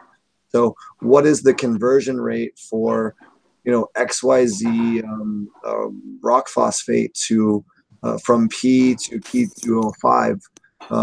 You see what I'm saying? So it gets very, or that's just using phosphorus, potassium would be potassium to oxygen.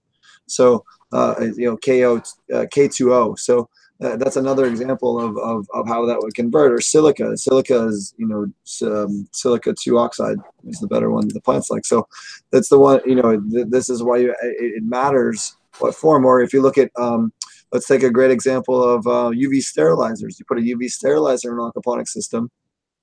That aquaponic system is then now going to lose the chelation on its boron, its zinc, and its iron. And now it's going to drop those out, and there's still iron, zinc, and boron present in the same ppm levels, but the bioavailability, because of the change in the chelation, is what changes. And that's the reason why things like oxidizers and UV sterilizers shouldn't be used inline in aquaponic systems, but they can be used in, say, a hospital system or a quarantine system, where I could not recommend them more, and would happily tell everybody to buy one for those systems. But do not use them, on your main inline systems, because it will screw with your nutrients in the system. Just as an example.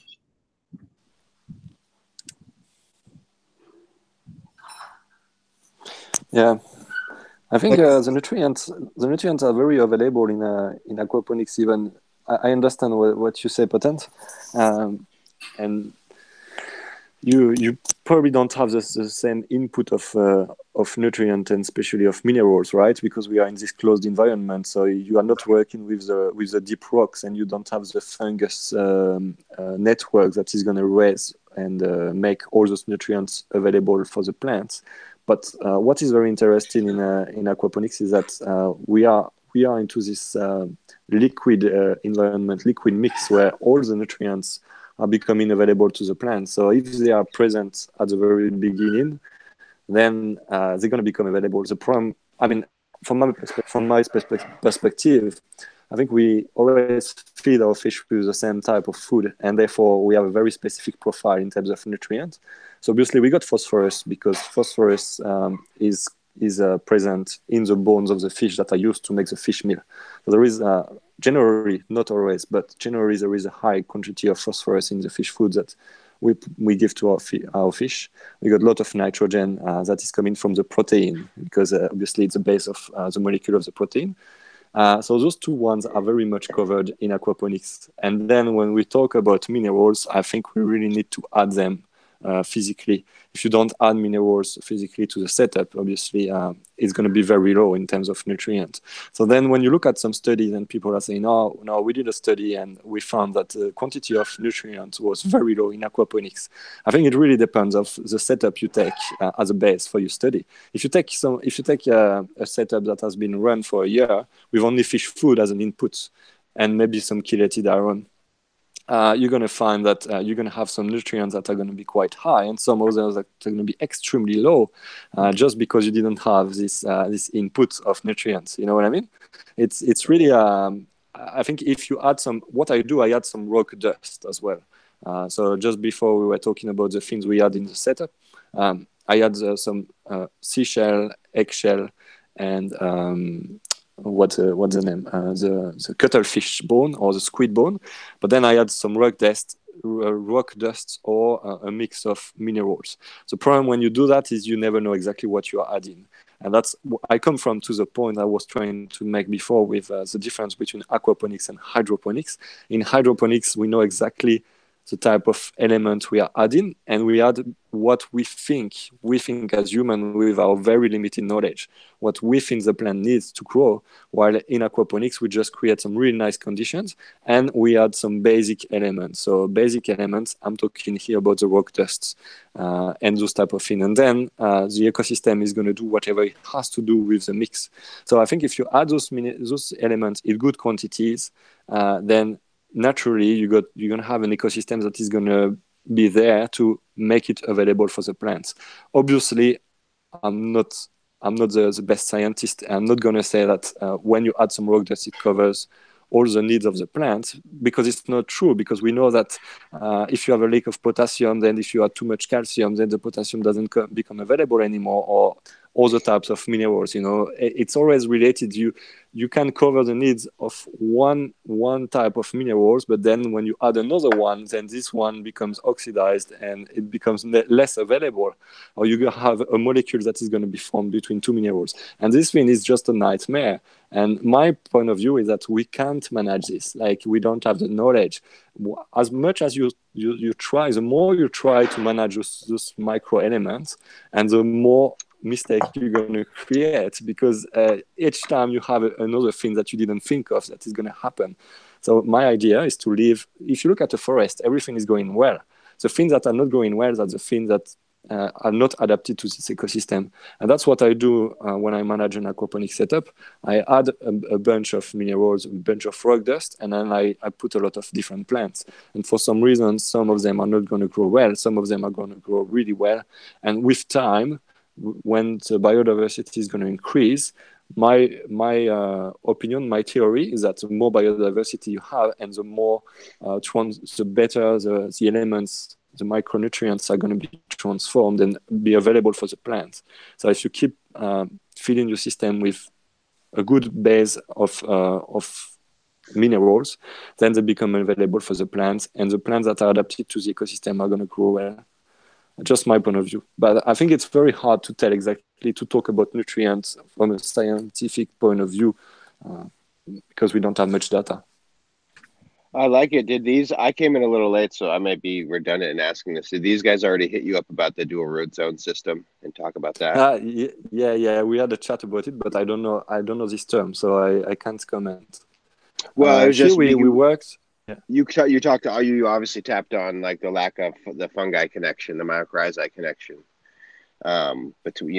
without soil base. And so, the answer is the dual root zone system, and then you get both. And so I just was wondering if you had any experience with that at all. No, yeah, I got on that earlier, and yeah, he does conventional aquaponics. Yeah, he's just doing media beds at the moment.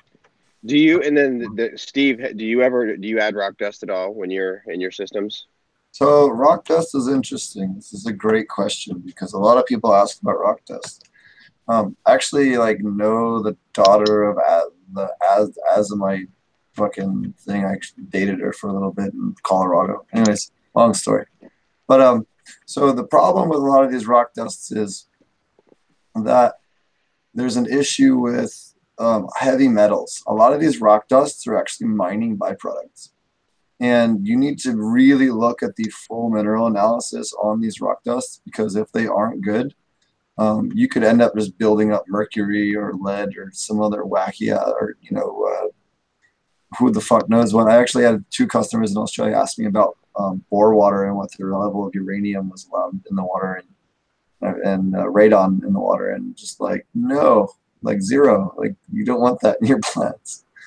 So this is like some of the weirder stuff that you do run into, and you have to be very careful. But I would highly suggest, if you are going to use rock dust, put it in some labs.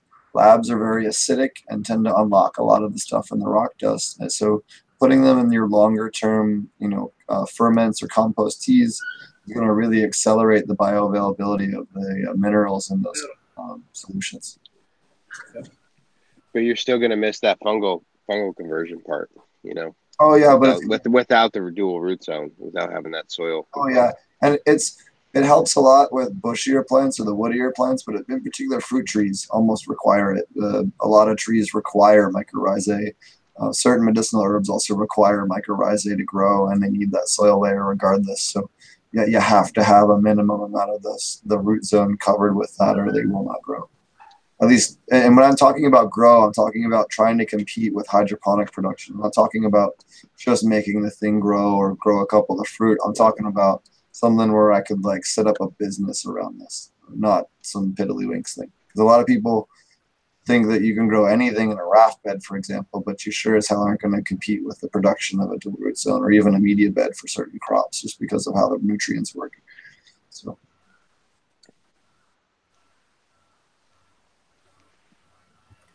there you go. Cool. Do you have any questions for us American growers? Jonathan, I think he's addressing you. Any questions for I think things? No, I don't have any specific question. Thank you so much for your time and for all for the exchanges. And I'm gonna check all those things that you talked about, all the things I never heard about before. I'm gonna have a check at this and see if I can add some things to my setup. I highly suggest checking out Korean Natural Farming, the Chris Trump episode, and the last week's episode with Eric Weinhardt. It was really, both of those episodes are great for learning more about Korean natural farming, and it works really good for hybridizing and maximizing mineralization with aquaponics. And I'd love to see that infect Australia for sure. Okay, with pleasure. Thank you so much. And thanks for joining us. Why don't you tell people how to find you, and if they want to listen to your channel, tell them how they can find out more about what you do. Thank you. So what's your YouTube channel? And how do people find you? So the YouTube channel is Melbourne Aquaponics. And then we got a website, which is melbourneaquaponics.com.au, where you can have the blog. So for each video that we publish, we also have an article where we go a bit more in depth with the topic. And then on the website, you can download a free guide for people who want to begin in aquaponics. We don't have how it works. So here you can get a free training where you get the principle of aquaponics, but also the different limits to respect setup. So some very, very interested guideline to start aquaponics and to maintain it in the best conditions. And after that, if you're going to go some specific training, so as I was saying before, we run one training per month physically here on site, where we go through the setups, we manage the setup, and we build the setup together, and the online training, where you can go a bit deeper even in each of the topics developed. Wonderful. Thank you so much. And thanks for all the content you put out. Thank you so much, all of you. Thank you for your time and for all those for the input and for those things that I'm gonna check. Bye, guys. Great interview. For those listening in the audio format, if you check the description of this podcast, you will find the link to the links he just mentioned. So thank you again for joining us. Thank Have you. a good night, man. Bye-bye. And by the way, your logo looks really cool. I like it. Thanks a lot, Dutch. Thanks a lot. Have a good one, man. Cheers. Have a nice Bye-bye. What's up, Josh? What's new with you, buddy? I know you got some cool stuff going on. Yeah, I dropped all the conference stuff today, or yesterday. So that's what I've been doing, is trying to do computer stuff, which is pretty funny for me because I don't really even have a computer. I have an iPhone. But anyways, yeah, I've been like trying to get this website stuff, and so I am also answering a lot of questions because I have incomplete information because I'm not good at this. Excuse. But yeah, we've been rallying and getting the conferences going, and so the website is live, Regenerative Organic Cannabis.com. And you can get information there, and we have a little flyer that kind of lists all the speakers, and you can buy tickets. It goes to a company, Eventbrite, which I do not think too highly of Eventbrite, by the way. We were on a little war today, and I've won for now, knock on wood. Giant corporation. Yeah, they don't like cannabis whatsoever, but I don't know. Like I said, I don't know how to do this computer stuff, and there's ways to do tickets another way, but I don't know how to do it. So I just basically made a new account and had made it sound like it had nothing to do with cannabis. And might be able to help you it's just for buying tickets, just that little portion, anyway. So fuck those guys. Might be able to help you out with that. We'll talk about that later on. Okay, yeah, I know it's pathetic. I should know how to do this stuff, but well, there's places, and I got a computer, so we'll get together on the phone and figure something out. Right on. But yeah, man, so that's what's been going on. Is been getting all these conferences going. There's 4 of them now. We're going to Vancouver, British Columbia in January 11th, 12th, 13th, and it's pretty cool to be going up there, I gotta say. Just the concept of it being international, even though it's actually only, I live 5 minutes away from the border, and so Vancouver's actually closer to me than Seattle is, but it still feels pretty cool to go up there and do that. And Josh and Kelly from Dragonfly Earth Medicine are going to be there and rallying major. They live up in Canada and not too far from there, I don't think. But yeah, we're going to have the whole team. Suzanne Wainwright's going to be there. Leighton obviously will be there from Kingdom Aquaponics. Chip Osborne Organics. He talks about soil chemistry. Dr. Elaine Ingham's going to join us for all the conferences, which is pretty exciting. She is fully on board, and we're stoked to have her be a part of it. Also, a new addition is Kevin Jodry of Wonderland Nursery down in southern Humboldt. He's man, we got to get him on the show sometime. He is a wealth of information when it comes to growing and genetics. It's like every time I've heard that guy speak, I'm just like, I'm blown away by how much he knows and how the history he has with the plant, and it's pretty unique and pretty impressive and touching. So super stoked to have him on board. Dr. Faust is going to be on board. We have had him on the show, BioAg.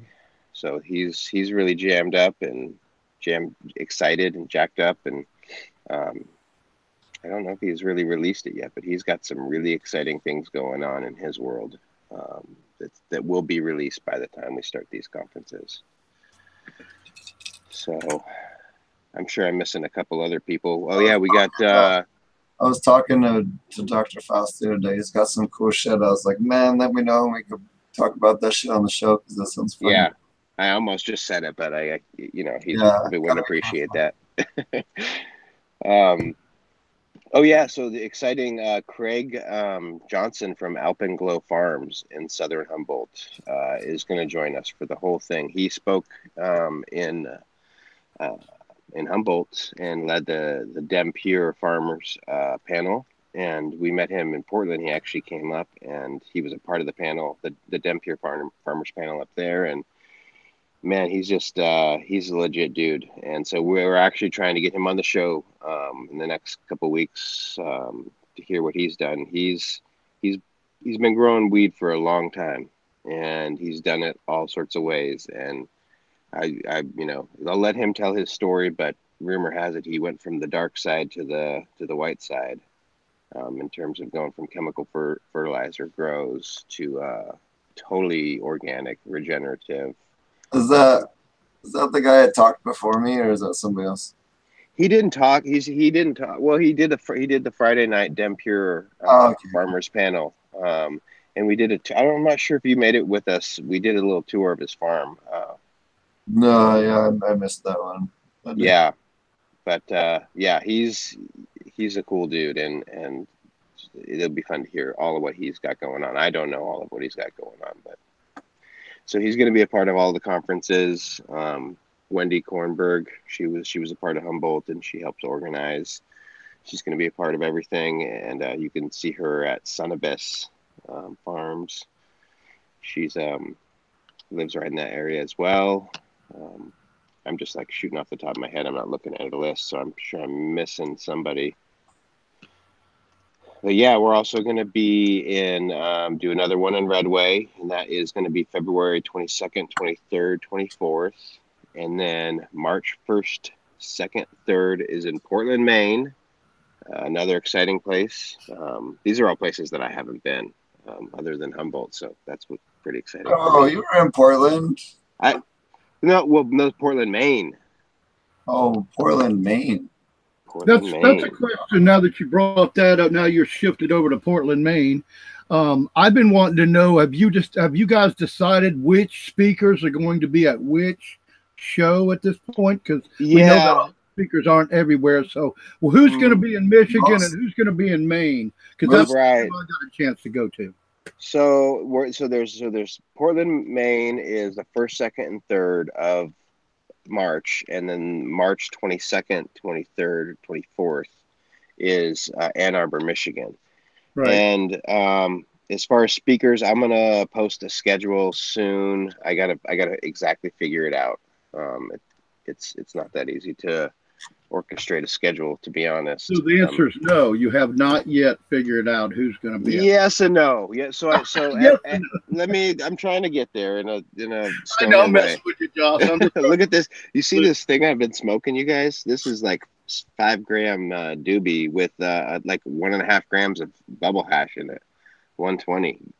Yeah.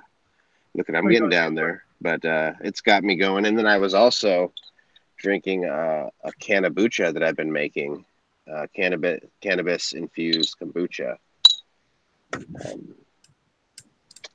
Yeah. You're ready. I'm ready. So, what was the question? The question was, we were on. I wanted to know what speaker. Oh, who was not going to make it? So, Dragonfly Earth Medicine is only going to be able to make it to Vancouver and Michigan. I may have that wrong. They're going to try to make Michigan. Okay. Yeah, they're definitely going to be in Michigan. They're definitely going to be in Vancouver, and I think there's hope to try to do Maine, but we haven't nailed that down because they're traveling internationally for a few months, and so they're actually leaving right after the Vancouver one, and we just kind of squeeze that in and to do that with them. So Craig will be representing the Dempier farmers for the other 2 events. And other than that, everybody else is slated to be to all events. Oh yeah. Yeah, we're not like kind of shuffling people around, and Elaine's going to be at all of the events. Craig's going to be. I'm just thinking, Chris is going to be at all the events. Steve's going to be at all the events. Chip is going to be at all the events. Hell yeah, okay. No, we're throwing a big thing, and some of the stuff we haven't put out yet that I want to do is well, one, this is a super expensive deal for us, and we're taking it on in faith. No one's really making any money on it. The speakers, everyone's getting paid a little bit, but it's not like No one's Yeah, getting you're not rich. We're too- just kind of, paying everybody a little bit to, paying for their time, paying for them to come. So it's expensive. And so we're going to try to do some seed auctions. And if anybody out there is interested in being a part, especially if you're a breeder of regenerative organic seeds, we're going to do some auctions and try to raise some money that way. And then also during the event, we're going to do a seed swap and have breeders panel. So breeders will be there. We haven't announced who will be where, but we'll have some very well-known breeders at each of the events, and they'll bring seeds to swap, sell, do the thing with. So I'm pretty excited about that. And then we're doing a raffle as well. So I've posted raffle tickets for $25. And at each event, we're going to, I'll have like 4 or 5 raffle packages to be raffled off. And they'll be very nice packages, mostly of seeds. Dragonfly Earth Medicine said they'd donate a full round of their whole, I won't say nutrient line. That's kind of a poor way to say it, but their product. their products, which is kind of a nutrient line, but it's I think they talked about it when they were on the show, and I'll probably mess it up. It's basically concoctions and ferments with herbs that they jar up, and then you dilute it and apply foliarly. Concentrates. Concentrates. So anyways, they're going to donate that, and I'm going to figure out a bunch of cool stuff, but it'll definitely be very cool packages in the thousands of dollars worth of value, depending on how you look at it. What's that? Got so many authors on the show. How about books? Yeah. That's a good idea. I'm just kind of rallying it all together. So, what else can I remember that we're doing? I don't know, Steve. You got anything that I'm missing? Who's going to represent? You say you're going to KNF representation? Chris Trump's going to be there for sure at all the other events. Yep, at all the events, and that's pretty exciting. I'm excited because now that I know more about KNF, I think that he'll be able to speak to the cannabis community a little bit more pointed, and because we already know nutrient cycling, and once he knows that we understand nutrient cycling, and he can present the whole thing in a real quick, concise way. That people will get it, and so I'm excited about that. And I just talked to another gentleman, Jeff Merriman, who's also a 502 Washington cannabis grower, KNF cannabis grower. He's going to try to make it to a couple of the events, so he'll be there to kind of represent. And he's up there in the KNF world. He's definitely been to Korea, and I don't know how all the breakdowns work, but he's certified to teach level 1 and 2, and so he's done a lot of cool stuff with cannabis, and it'd be fun to have him on the show as well, actually, because the stuff he was doing is really interesting. Real quickly, I'll share. I don't know if I have before, but he does an FPJ, which is fermented plant juice extract. And that means that you harvest a plant early in the morning before dawn when it's got dew still on it and is at the highest microbial level.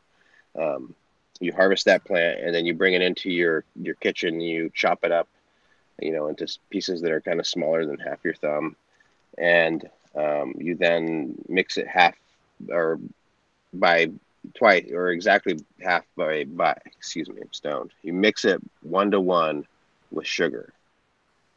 Raw sugar, and by weight, and then let it ferment for a week.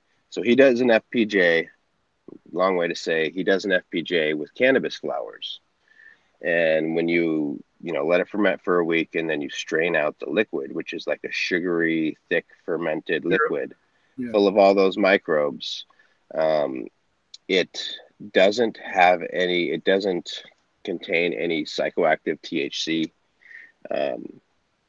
When it's tested, but he can explain it better. This is him explaining it to me, smoking a joint in the parking lot type deal. But it doesn't have any THC in it when it's tested, but when it's ingested, it converts in your liver because of the alcohol fermentation, and it's psychoactive at that point. So you could literally legally, for instance, I could, because my laws say that when I go to waste a plant, I have to mix it 50% by volume with another material and let it sit for 3 days, and then I can remove it from the system. So I technically could do that, and they could then put it on the shelf in a grocery store because it doesn't test for any THC in it, and it would be psychoactive only when it converts in your liver. So this guy's doing interesting shit, is what I was trying to say. That's like Tommy J shit there now. Yeah, totally. Yeah, and there's probably a lot of science to it, and I may have got it off a little bit, but that's, yeah, cool stuff. So he'll be around a little bit, just kind of kicking it. I don't think he's not going to speak, but he's just going to be kicking it. We're going to do some breeders panels. I'm really excited about that stuff, and I'm really amping up like the genetic portion of it, and really excited to have Kevin Jodrey be a part, because that's kind of, it's these chunks, and the genetic chunk is a huge chunk that we kind of haven't, I don't know how much you guys have talked about it on this show, but it's typically not talked about too much. People are insecure about it, and in general, most people are breeding F1s, and I don't know. I think our genetic game in general is pretty weak.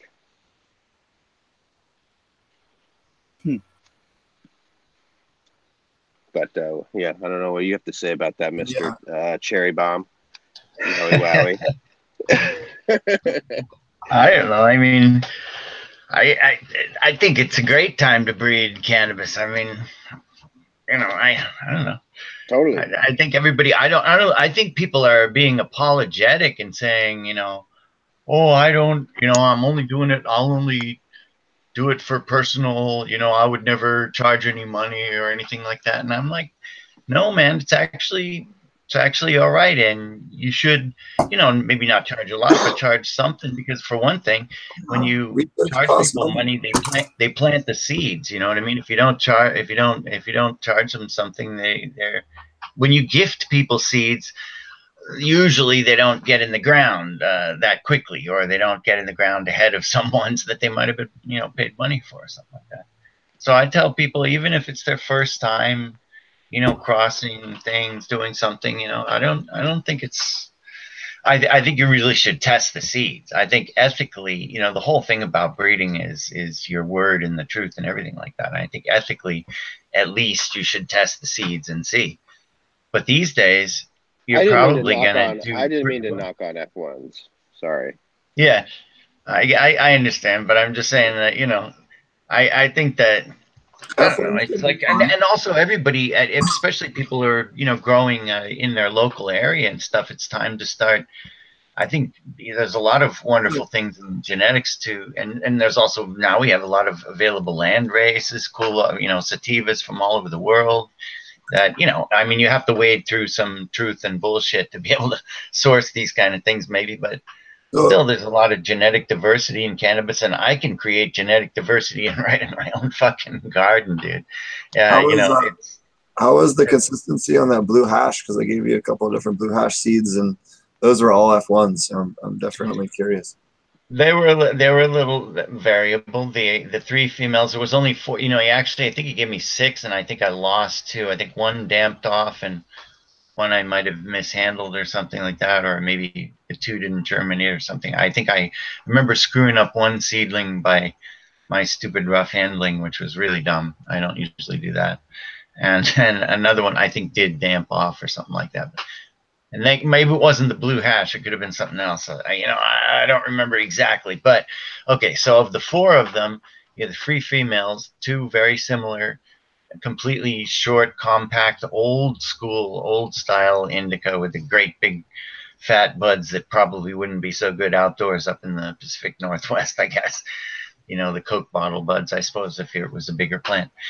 And the other one, the 3rd female, was much taller and thinner, and she had more like finger-shaped buds, like train wreck style buds, like that's what your logo looks like, Dutch. Like the totally. Right. Zigzag train wreck, finger style buds, and on an alternating golf balls. Yeah. Yeah. So, and then the fourth one is this, is I believe a male who's having a little trouble deciding what he was. But the sisters are so good, and I'm not totally against. I'll have to check. I'll try breeding him if he decides to at least be more or less a male, which I think he is. I'm not. We had the discussion with the other breeder, the guy the other day. I forget what his name was. And he was saying, I was agreeing with him that hermaphrodites aren't the end of the world. Especially if you've worked with any sativa land races, you're going to have to deal with some. Speaking of which, I'm going to try and get Breeder Steve back on the show soon for an update on this whole breeding program down there, because that was definitely one of the crazier episodes we've had recently, and I talked to him about a week or two ago. And I think also just breeding cannabis has got a really bad name, because there were a lot of people, there were populist people that kept looking at it as this kind of seeds as this kind of cash crop and everything. And so there's the backlash of that, is everybody shaming everybody who makes a few seeds or makes their own cross or breeds their own cannabis. And I totally disagree with that. You know what I mean? I think it's totally cool. That you hadn't brought up just quickly. I don't want to get off on this too much, but there's a lot of rip-offs out there selling seeds. That's part of the reason it got dark about the shaming of the thing. Everybody was looked at as like they were going to try to rip off the community by selling seeds that were bullshit, where they're not necessarily bullshit, is what you're saying. There are some good breeders and good seeds out there to be had. But so that's the problem. People get on forums and they try to do it, although they get kicked out of forums usually. But they start seed banks out. And we see it on the forums all the time, where a guy goes, yeah, I bought these seeds and they never came, or they came and none of them propagated. It was like, or they never had it, and I called them and now they don't answer my emails or anything like that, and they're about $150, $250. And I'm glad you brought that up, Roger. I'm glad you brought that up. If anyone's curious, anyone can go to my YouTube channel. I have a whole seed starting guide, multiple videos on that. I know Dutch probably has some videos as well on his Insta. It's important to know how to do it. No, I guess my point was that I want to bring in, and I've been wanting to reach out to you, bro, but folks that have a little more experience. It wasn't that I meant to knock on anybody making their own seeds, and I guess that's part of the point, is that people should be making their own seeds, and they should be making seeds with intention, to where they live and what their growth style is. Most of the stuff we have coming around, it's like this cut that, like whatever it is that somebody bred indoors, it's been passed around indoors. And, it's in the same position where like I'm going through, I think we were talking on the phone the other day. I'm going through hundreds of stuff right now. And it's like, I'm probably only keeping 1 or 2 or 3 things out of my whole garden right now. And it's been a real lesson to me, that here's the path that I need to work down and follow this, that is working here outdoors in my area or in the greenhouse in my area, It's a entirely different experience when you can look at 1,000 plants. It was one of the biggest wake-up calls when I moved to Jamaica, and I could start dealing with like a quarter acre, half acre, and I got a chance to look at like hundreds or thousands of plants with very similar genetics, and then start looking at the different traits and different things that caused the things that I wanted. I learned an incredible amount, not only about how to weed out males and things like that, but also just how to study structure during development, from even seedling to final flowering stage, in a way that I would never be able to do in a say commercial setting in the United States. A lot of work. That many, 100 plants is, if you're really able to see a lot of traits, it's a hell of a lot of work. Have you seen some of the videos from my YouTube channel? We even just one of those plots was about 4 acres, and I think we had 8,000 plants or something like that. Staggering. Right. Well, wait till you guys hear Kevin Jodrey, man. It blows me away. This guy, they do sifts of, like they sifts of whatever seed. Like he gave me a creme brulee cut that he sifted himself at his farm, and he said 3,000 seeds. And this was the one they picked out of 3,000, and it survived this crazy windstorm. And it's like, you know, that's the cut they're passing down. Oh my God. And that's what I meant. You know, it's not that I was dogging on any of what anyone does, anything about what anyone does. It's just that, like, I want to bring in some folks that are doing real work and have been doing. Man, you know, if you really think that I'm. The genetics that just gave Mr. Green genes are all from the plains of Colorado, and are actually, there's a small amount of hemp bred into them to have that thicker stalk core so that they can tolerate the 60, 70, 80 mile an hour winds normally on the that stuff, the pH, for that. And I actually just gave, so I'd love for Mr. Green genes to talk about them, because he just grew them. So I'd love for him just to, don't listen to me, listen to him having just grown them. So I'll just shut up.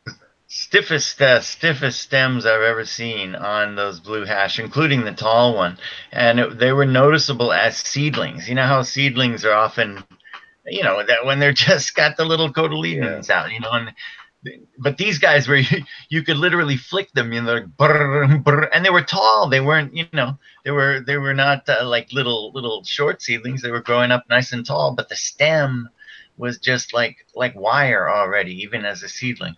And then later on, you know, now they're like a paintbrush. I mean, when I swish them in water, if I give them a bath, you know, turn them upside down and smoosh them in the water, it's just like, you can hold it by the stem, and, you know, you could stir the water, the tub up with one of them. You know, they're just stiff as, you know. I mean, it's like wood, literally. Oh, the so woody stem. And I mean, that's an indica trait. You know, I've seen it for years. I mean, I've seen it in a million plants. Well, it's actually a sativa, but not like that. Those sativas and vertillalis actually have extremely much thicker walls on the plant, on the stems. But those strains are all grown east of Fort Collins. I can tell you that. So they're out in the plant, and those are all bred to like yes, they had a windshield, but they still got battered quite a bit, being where they were. And they were, you know, that's what they were bred for. So what's nice is they get huge colas and they can support them. You don't have to add, you know, anything to keep them structured. They just do it on their own, which saves money. I mean, you get big farmers. Yeah, it saves money, but it also, when you're dealing with big buds, like the candelabra from those more sativas prevents bud rot, because those buds have like 360 aeration. They don't get moldy the same way. So the Island Sweet Skunk, Durban Poison, the one you were just talking about, all those, they have a big candelabra horizontal spread with real thicker stalks, and that's kind of what we tried to breed out with the blue hash and the Shirley Temple that I gave you. Is these like horizontal candelabra plants that are windy, you know, as much as reasonable. I didn't know you had part in that Shirley Temple. Oh, dude, I have some of the earliest Shirley Temple that was ever bred. If you want to get down on that strain, like I literally, like, I have some of the test seeds from that. In fact, that's what I gave him. We think we could feel the CBD when we smoked it. Me and my friend Doc. He's about 70. He's a Vietnam War vet. Yeah, and Shirley Temple, I have a lab test of like 19.8% CBD and like 22% THC when I crossed that with Sour Tsunami. It was noticeably like, that's insane. That's just like 40% club. There's a handful of people on Earth that have broken that, and I have some lab testing from SC Labs that proves that. That's fucking dumb. That's like, badass, dude.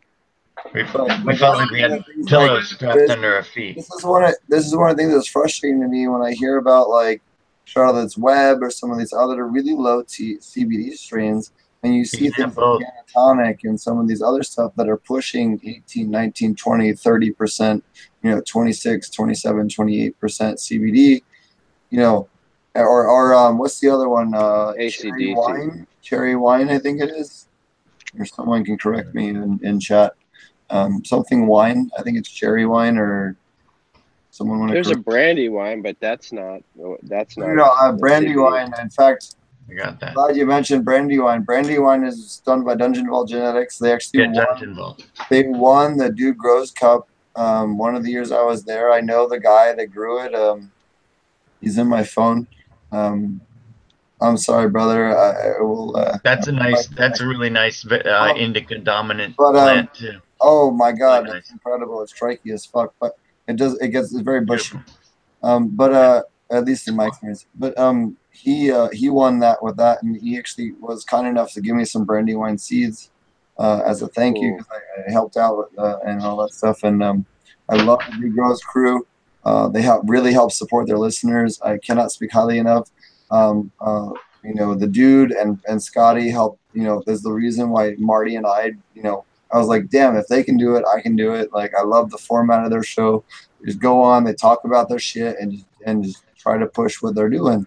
And that's what inspired Marty and I. When Marty and I originally started the show, because everyone kept telling us you couldn't do aquaponic cannabis.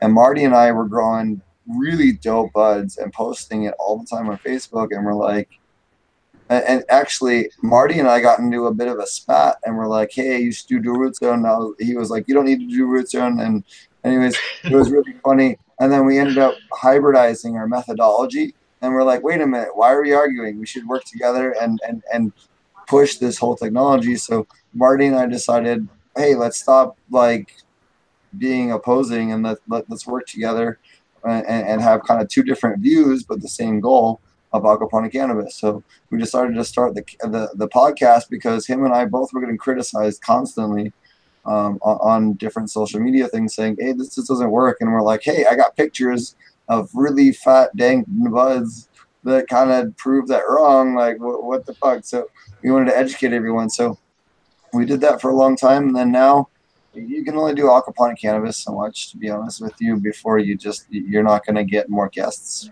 It's kind of a weird niche topic. So we've now expanded to just being a sustainable aquaponic vegetable and cannabis and fruit tree and just sustainable gardening podcast, and being more general. That's why we include more soil guests. We have more aquaponic guests, more hydroponic guests, more organic hydroponic guests, and just trying to bring that all into the, hey, what's best for the environment? And if we're going to do this long term, if we're going to do this off world, if we're going to move to Mars, or we're going to do this in a way that's going to be infinitely sustainable. So I want to try to regenerate as much as possible. That's why I love the Dragon Earth people. They love to grow plants for the purpose of remineralization.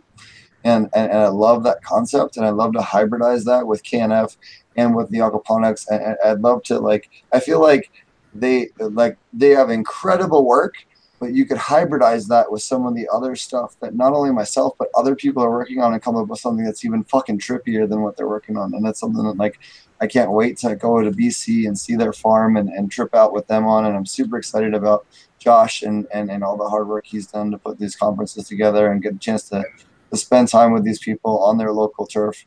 And I'll be honest with you, and I've said this before. So I've been in the cannabis industry quite a while. I've never been to an industry conference that was as informative and educational as the stuff that Josh puts on. Josh and Leighton really worked fucking hard in the beginning and invested a lot and spent a lot of their own sweat and tears and sacrificed a hell of a lot. And if you guys even knew half the shit that went on behind the scenes and how much work they put in and all the crazy bullshit that came up even last minute, like mid-conference, and some of the shit that happened, I mean, and Josh knows what I'm talking about, but I ain't about to mention it. It's fucking hysterical. Like these guys are wizards, and I can't be happier to see this much energy put into just education. And I cannot recommend enough. You will not learn more in a weekend for the amount of money that you will spend than the conferences that Josh puts on. And if you think you're wrong, I'm happy to take you up on that. Personally, like you will not be more educated. He spends a lot of time. You get a chance to pick these people's brains, and even if you're not on the conference, you can ask them outside. A lot of these speakers hang out, listen to the other speakers. They're hanging around, so you can go ask them outside in between on breaks, whether everyone's smoking a cigarette or everyone's having lunch or whatever. Like you get an intimate experience with a lot of these people that you simply do not get a chance to have in any other kind of environment, and it's really one of a kind of experience. And I can't recommend his stuff enough. And I really am honored to be part of it. Everything he's putting on and the education he provides, and I want to thank Josh again for all that. Wow, dude.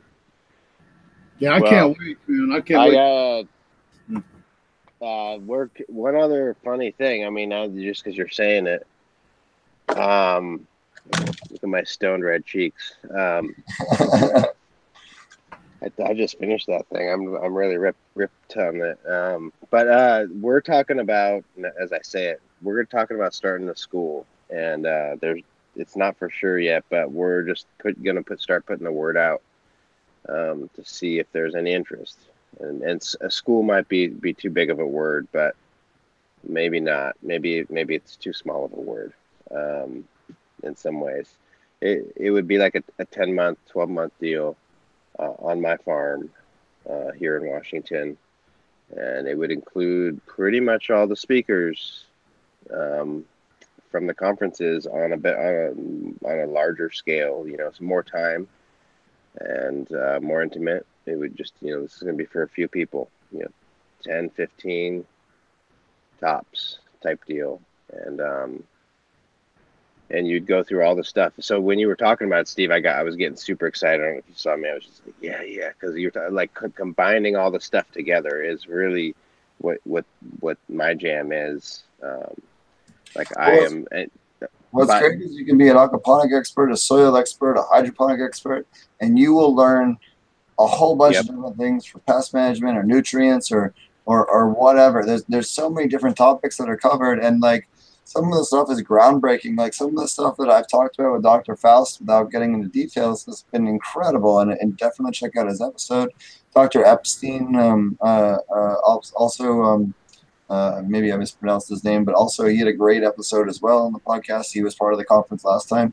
You know, you'll learn, you know, breaking news and bleeding edge soil science and chemistry stuff and things that we just didn't understand or to replicate or mass produce. And it's why I love being involved, because no one here is trying to sell any products. Everyone's just trying to talk about an ideology or a science or a methodology or trying to make you think in a different way that maybe would help you in what you're doing. No one's trying to push anything. No one's trying to sell you anything. And it's one of the things that I aside from everything else, was a really good takeaway from the whole conference, which is very different from, you know, a lot of the other big conferences. They charge you that, but half the people are trying to sell you something, and that's not what this conference is about. That's true. We're definitely not selling anything. We're trying to make farmers succeed. Except for seeds. Yeah, one thing we're hoping to pull off is to try to make very cheap available compost tea brewers and sprayers somehow, so that the folks that come that can take advantage of like really good deals, you know, on high quality shit.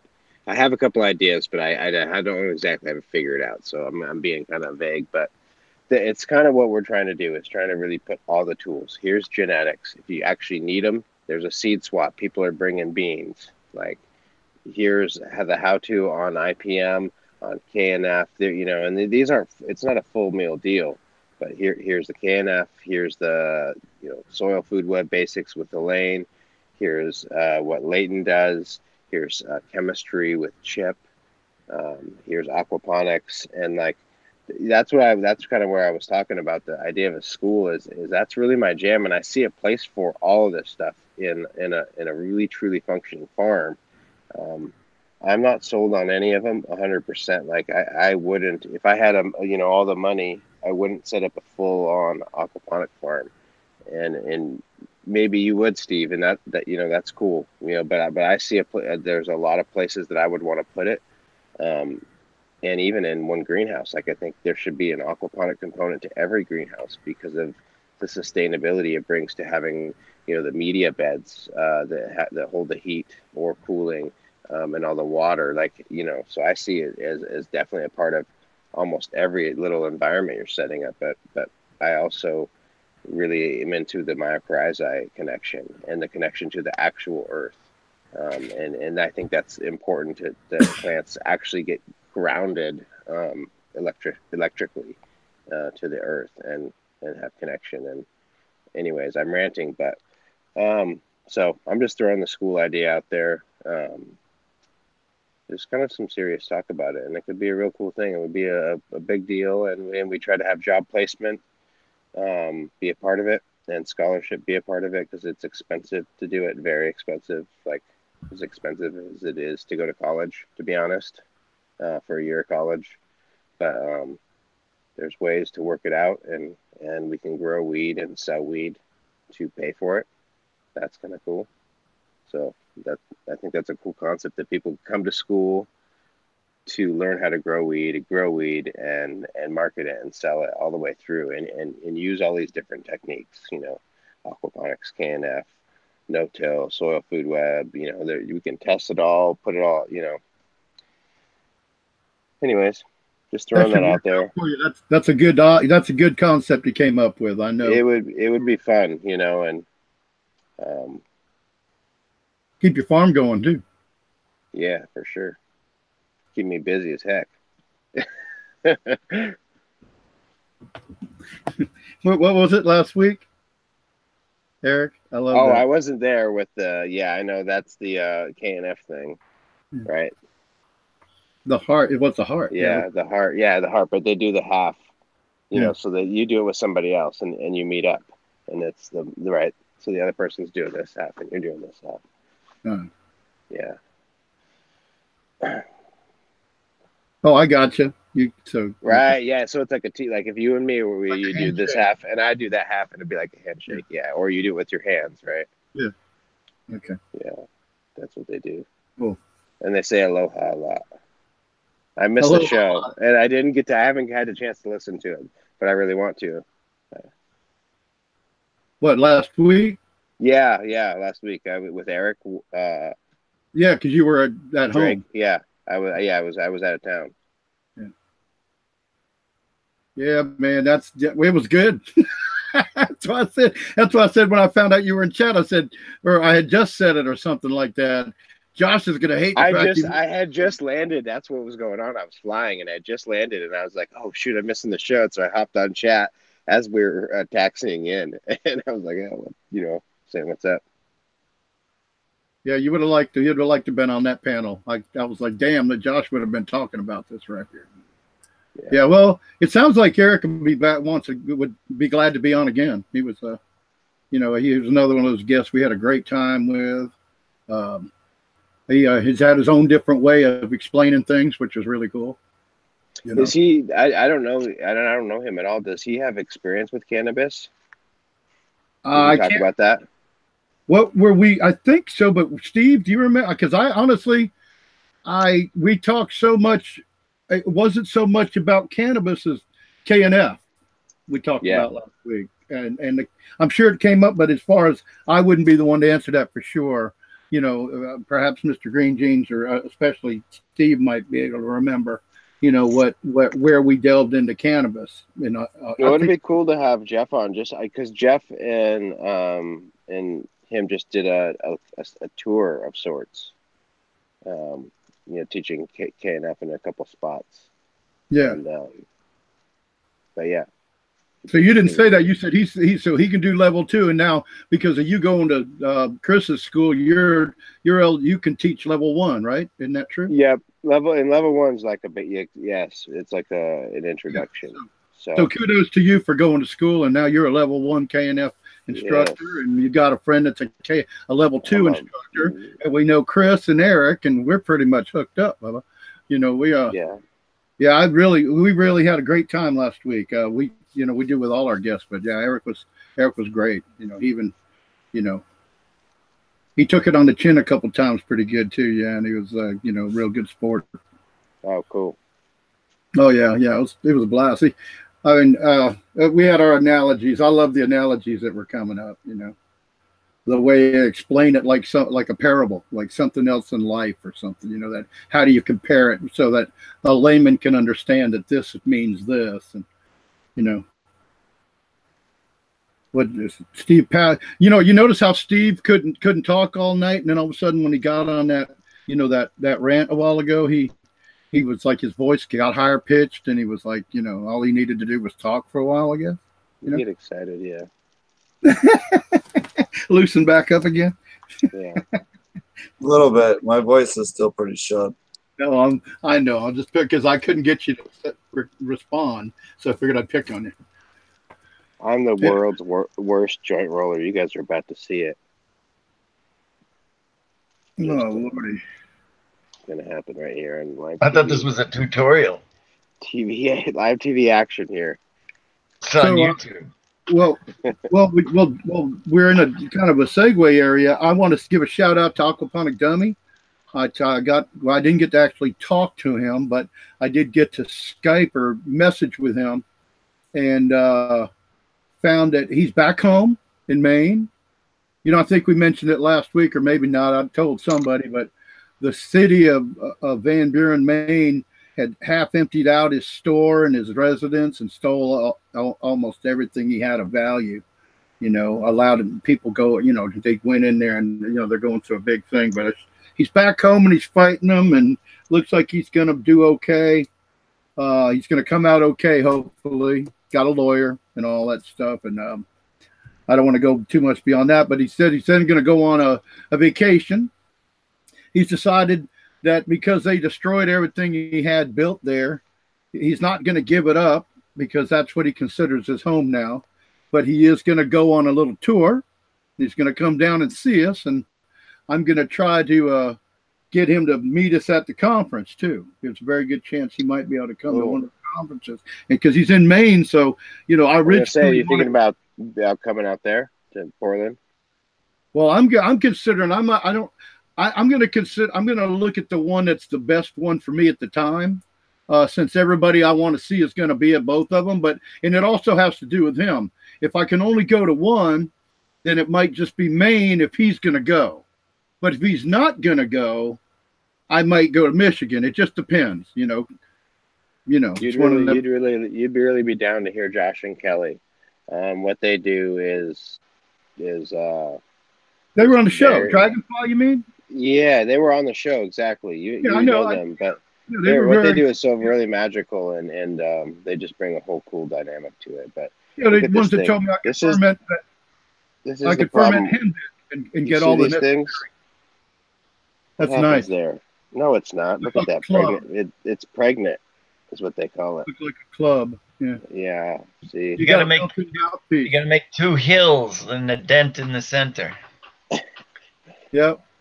It smokes all right, but it's That's all I care. I used to justify it, because then I'd be like, usually about the point that I got to the pregnant part, that everyone else would be, oh, I'm good, and then I'd hit the good stuff, and that would make sense. But now I'm just smoking them by myself, and I can't do it. It's because I can't roll a joint. I'm gonna give you a joint rolling lesson when we meet. I'll show you how to do that shit. Cool, man. I'm thinking about getting another vaporizer. I'm seriously thinking about that. I want to quit smoking.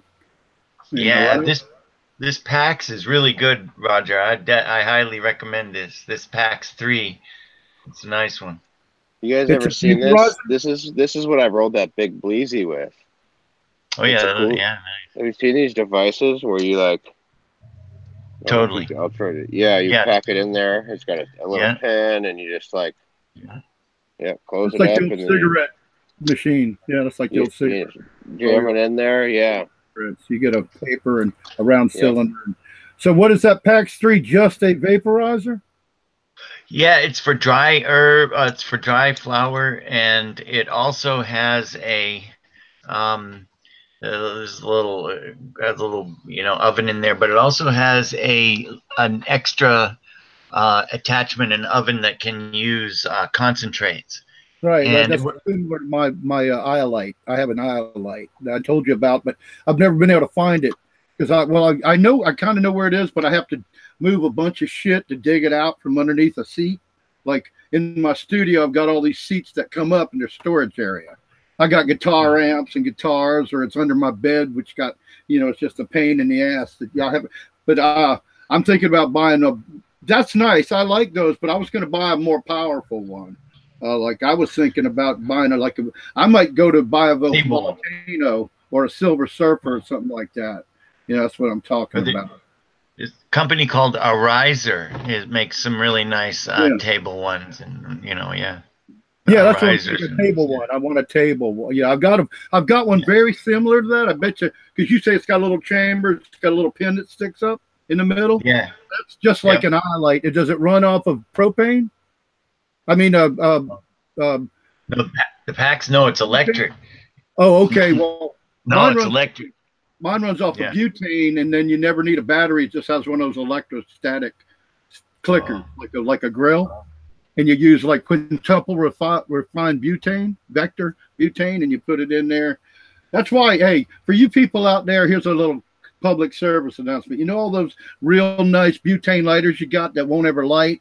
It's because you use Roncinol crappy, oily, dirty, nasty butane fluid.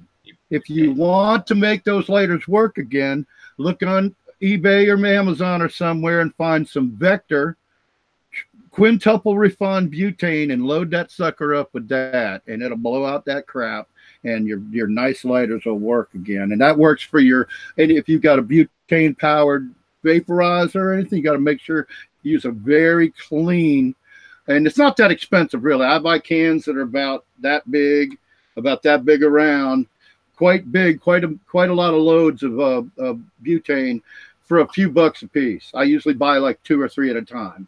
And I think the Vector, you find them at a cigar shop. Go to online and look at cigar shops, stuff like that, because they sell the butane lighters to light the cigars, so they sell the fine butane. Well, that's where you'll find it at anyway. In fact, if you want to buy it locally, don't go to the head shop, go to the cigar shop. And all right, well, that's my little public service announcement. But that's what my iLight did, Doug. And so that's just powered off of, you said... It's electric. It's electricity. Electricity. It's got a little it's rechargeable battery. It's totally self-contained. It's got a battery inside it. Oh, okay. And it's got a bunch of electronics. It plays a bunch of games with the 4 little LED lights. Oh, yeah. LED, it's like the dude who designed it is some ex-Silicon Valley guy, and it's a pretty nice device. It's not so much of a better vape. There's a lot of other vaporizers, probably even dry flower ones that are comparable, that are a lot cheaper. I think this one's like still $250 or almost $300 for the pack. The iLight was $250. Mine was $250 for the full arrangement. There's a bunch that are definitely cheaper, but this one just has really cool electronics. It's got a bunch of games in it. It's got Simon. I haven't cracked it on my other one. When I cracked a 20 sequence Simon, it started playing Funky Town. You would push the button and you turn it on, and you could hear right next to put the I'm totally not kidding you.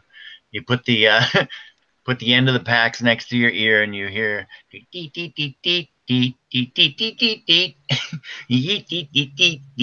you're like, wow, that's incredible. And it's just because you passed a 20 sequence game of Simon, which is so it uses the 4, right? And it'll start flashing different sequences, and you hold it and you tip it that way and shit. Super fun. But yeah, but that's the packs, it's just fucking nerdy, I guess. Pardon my language. Well, I'll just say that on YouTube. Yeah, it's nerd. But it is a good vaporizer. I think it's a really good dry herb vaporizer. I've tried a couple of the other ones. Maybe not quite as good. Lunchbox. That was the first one I ever ordered. Yeah. I don't even know if they make that anymore. It's made by some Christian company. They have like Bible verses on the back. It's pretty interesting. Very, very peculiar, I guess, for the cannabis industry. But positive energy is positive energy. It's cool to control the temperatures. Really different, like the lower temperatures are definitely give you an effect that's different than the higher temperatures and stuff like that. Right. That's the topics a little bit. Mr. Green Jeans, what's been going on with you? I know we talked before the show, but maybe you want to give us a recap of what's going on with the genetics. You picked up some seeds from my spot, and you've had some different results. Why don't you tell everybody what's going on? Oh yeah, man. It makes you feel like sharing. Fantastic. You really picked a bunch of cool seeds. They're really interesting. The Flow X Chem Dog, that's a really nice plant. The Brandywine, that was Dungeon Vault Genetics, is the Brandywine. That's a great plant. Only a single seed is the only one I got. It's really nice. All these turned out to be females, including the Shirley Temple. which was, had great effects. Me and my friend Doc, we tested it, and it was, like I said, it felt like we had pillows slapped, on our feet, and it's very, we're kind of like, feeling very carefree. It was obviously there was something going on there, so must be the CBD. And yeah, then the blue hash. Oh my God, incredible! Those are fantastic. And I also like the Colorado ones. Was the SWAT, was SWAT. That one was also, I think, Steve, didn't you say that was also from the Fort Collins area? And that's also where, is that where the part of blue hash is from? Half of it or something like that? Anyway. Steve. Anyway. Yeah, so that's the yeah, no, I mean, tell them how your genetics are coming. The what? Tell them about the different genetics you're growing and how that's going.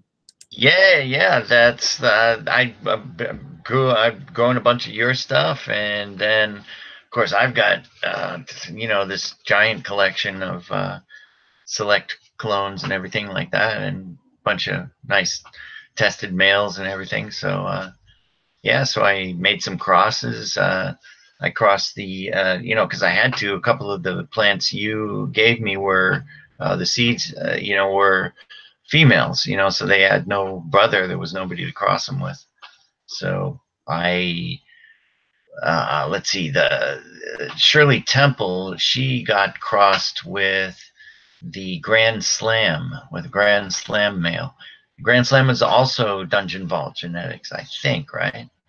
Or is that from the Grand Slam is also Dungeon Vault? Yes. Yeah, it's Dungeon Vault. Yeah.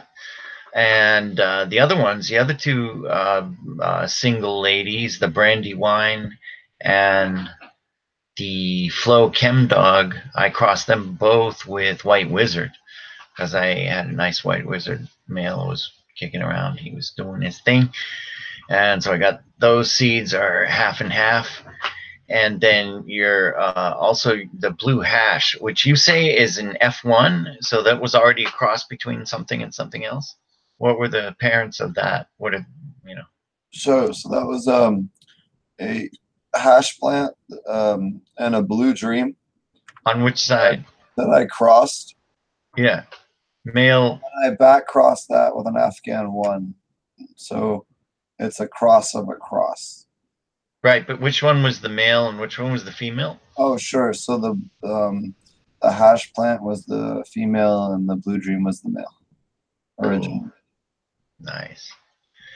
Do you know what the blue dream was? Was it related to what line? Was it like the Santa Cruz? Was it maybe related to the Santa Cruz cut? Or it was from Green Tree Medicinals in Colorado.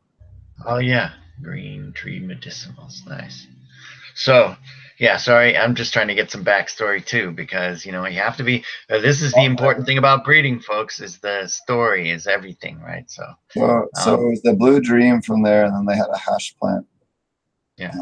That you could also buy, and I got cuts from both of those. And then I had a separate friend that had some really dank Afghan one that I just got from the whole other source, and I crossed the first two and did 2 generations of that, where I crossed the male and female of that, the spawn, and kind of stabilized it a little bit, and then I crossed that with the Afghan one, and that's what I gave you. Nice. Oh, well, it was some damn good work, I got to tell you. So yeah, that's the important thing about when breeding, it's the story and everything. And nowadays, that's the real deal. Is that I forgot to mention that before. People talking about just making their own crosses and everything, which I absolutely support. Ultimately the important thing is the story. Don't lose the story. Don't. And to the ends of that, you have to keep your labels really straight. You have to be really serious on yourself with labels. You got to be. Sorry, that was my public announcement. So now you can just send off for send off for the Phylos project, and you send in your tissue samples, and they'll give you a genetic analysis. And you don't actually have to. You can actually just find out what the fuck it really is, and not what made up name it is, which is wonderful about our day and age. Like anybody, even if you're in a less, as we like to call it, less than legal state, can send in tissue samples to this. Just don't give a return address, wink, wink. And add their genetics to the collection and actually find out, because they'll give you an analysis on your genetics that you're growing. So even if you're just some guerrilla grower in the middle of bumblefuck, you can still benefit from this, and anonymously as well. So I highly suggest if you're down and trying to educate yourself, it's definitely something to think about getting involved in. I'm working on getting one of the representatives on the show, by the way. I've sent 2 emails. I'm just waiting to hear back. Wow. Very cool. Yeah. So I wanted to apologize. We will have Ronald Wallace on the show here soon. He's one of the great pumpkin growers. He was hopefully going to be on the show this week. I had to cancel on us again last minute. But we're going to have him on here at some point in the next few weeks. So I do apologize. Yeah. Very cool. Yeah, and thanks for everybody sending me emails, man. It's been great from this podcast. You know, I'm answering them all. I don't mind typing. I type really crazy. It doesn't take a second out of my day. I type 1 million like a piano player. And so yeah, keep the questions coming. And thanks for all the inquiries about the genetics. It's been great. greenjeansgarden.com. That's it. I don't got nothing to say. I'm finished. Look at this lovely Oreo plant. Wow. She's nowhere near finished. Growing in a little container down here. Little 2 gallons. Ooh, stinky. Really smelly. Which one's that? It's Oreo. It's really awesome. It's nowhere near done. It's still about 2 or 3 weeks from done, and it's just in a little pot, and it's all sticky. It's all leaning on me. It's got a lot of resin on it already. I have to get fresh cuts from you. I let my stuff go a little too far. Oh, absolutely, no problem. Whatever I got. You gave me. I'll post some pictures on Instagram tomorrow. They're looking real sexy right now. I bet. You got to do a run. You got to go for the world's record next year. They're like 4 feet tall, and like I didn't even veg them like ever, and they're like dealing in the redwood forest, so we already get like less light than normal. Like, yeah, and they're fucking 4 feet tall from clone like in no time. It's fucking stupid. Yeah, and it'll still go a while. They'll get really beefy. They'll just give them a. You said it didn't seem like they needed much water. Is this the Oreo? No, yeah. So yeah. I'll be honest with you, compared to everything else, they use way less water. Interesting. Way less water. Well, just that we were thinking that my friend George's was, we think maybe around, I don't know, 9 or 10 pounds, which is pretty big, not that huge. But he was saying that, he knows he didn't give it anywhere near enough water. And because it got so big that it probably required who knows how much every day, It's just a giant plant. I found so I water it the moment I see the leaves stop praying, and I've found that I need to water it maybe once a week. It's awesome. Mm-hmm. Maybe it's thin sativa leaves, stuff like that. It's not. You need a little less water. All your African strains need a little bit less water. Maybe that's true. It is definitely very heat resistant. It doesn't mind high temperatures, and it's an African strain. It's half African strain. That's exactly right. It's a good point. Maybe that'll improve the quality of it too. It's a kind of plant, but and especially maybe protect it against mold and stuff up there in the redwoods. Because I think it's prone to, if you give it a lot of phosphorus and water and everything, it's prone to getting a big fat gigantic bud, which probably would be mold prone, I suppose, especially since it's gonna flower a long time and it'll be cold. you know. So it'll be interesting. It's going to be a challenge. That plant's a real fucking. It kicks every grower's ass in some way or another. It's a teaching plant. I'm not such a good teacher, but Oreo is kind of crazy. Everybody comes away after growing Oreo going, damn, that plant is something. One day. One day. Oh yeah, no. Roger, anybody, I'll give you. You guys can have. But the only thing is probably gonna have spider mites on it. The one I gave Steve definitely had spider mites. It's like no. And like if my wife posts pictures on Instagram and people come back and they go, "Oh my God, you got spider mites." I'm like, yeah. They don't bother me anymore. I manage them now with water dips, and they're not a problem, like. Well, I could. Lemongrass oil helps a lot. Huh? Lemongrass oil helps a lot, and early in veg especially. Yeah, I should use that in the dips. I've been thinking of using, because sometimes I do double dips with something like a soap or a neem, but I'd like to do a single dip with something a lighter application of something like that, like lemongrass or something. That sounds really cool. Because it's really more the friction of the water that really knocks the mites off. You kind of swoosh the plant up and down in the water, and they don't like that. The persimmilus will take care of that, man.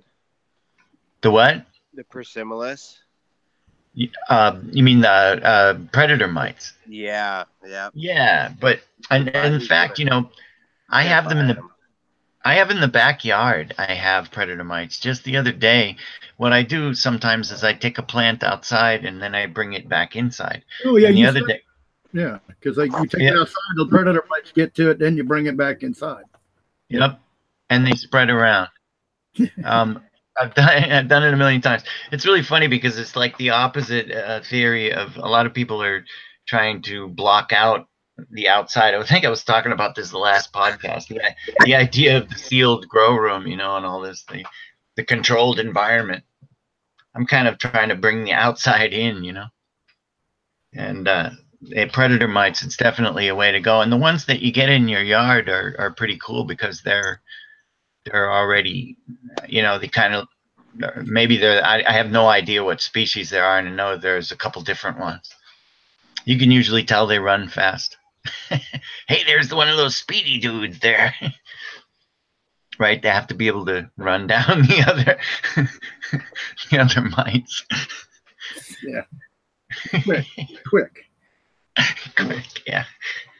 But yeah, it's funny because mites don't really bother me. I tell people like the first thing to do is seek therapy or change your attitude about them, because people want to wipe them out and stuff like that. And actually you can, it's not that you can't, but that they may be back. They'll probably be back. Mr. Green Jeans will give you a clone. But I don't mean to cut you short. It's getting a little bit late, and I want to make sure. Yeah, sorry. About the hurricane and surviving. Right on. I don't mean to cut you off, but I do want to give him a little bit of time before I black out. Absolutely. After a long day of work. I'm done. Roger, do you want to tell us about how you survived the hurricane and what's going on? Oh no, we're waiting to see if we get any flooding, because the flooding is still in Georgetown County. It's still flooding. In fact, the flood level rose. It's part of the natural thing, as the water, starts to recede, it floods where it came through and raises the water there. And we could get, it was actually told to me the other day, and it makes sense, that we might have a flooding issue, but we're not getting any rain right now. It's actually raining right now, but it's very sparse. I went out and it was drizzling a while ago. We're supposed to have pretty good rain today, and it didn't rain at all today. It's raining a little tonight. It was supposed to be late afternoon dinner time, and then tomorrow a little bit, and then Friday was supposed to be, maybe I'm got it backwards, but Tomorrow, Saturday, is supposed to be pretty heavy rain, but the way the weather people showed on radar locally is we're going to be on the southeastern side of the bad rain. Well, it's the way the pressure system's holding up right now here. There's going to be a pressure system that pushes through, and I just heard thunder outside, so perhaps it's pushing through tonight. And once it's gone, we're going to have clear sailing for a few days. And hell, it was 99 heat index today, even with the with the clouds and stuff. It was 90 degrees here, and we're finally going to start to look like it's beginning to think about being fall. Next week, it'll get down in about 85 to 80 next week, supposedly. So we'll see what happens. We're getting into the high 60s or 70s at night, which will start making the whole thing a lot more comfortable. And we'll start getting a lot of work done. But I don't have a lot to say. I was going to actually, before we got deep into the spider mite rabbit hole, I was going to actually say it's about that time. I got a couple things I want to say, but that I can't share on air. So it's about that time, and I want everybody can come see me at ilovegrowingmarijuana.com, and got some things on the horizon. Once fall comes and I can get my outdoor farm work done, which is really never done, but at least kind of caught up to where I feel like I can do some other things. I'm going to be finishing a couple online projects that are going to be really neat for everybody involved, and we'll be promoting all of us and all of what we're doing, that's providing everybody wants to participate, so it'll be pretty cool. And I've talked a little bit with Steve about it, but that's about it for me. I'm just glad we had a good show tonight. It was fun. I had a buddy from Australia come and do the show. It's actually tomorrow afternoon over there.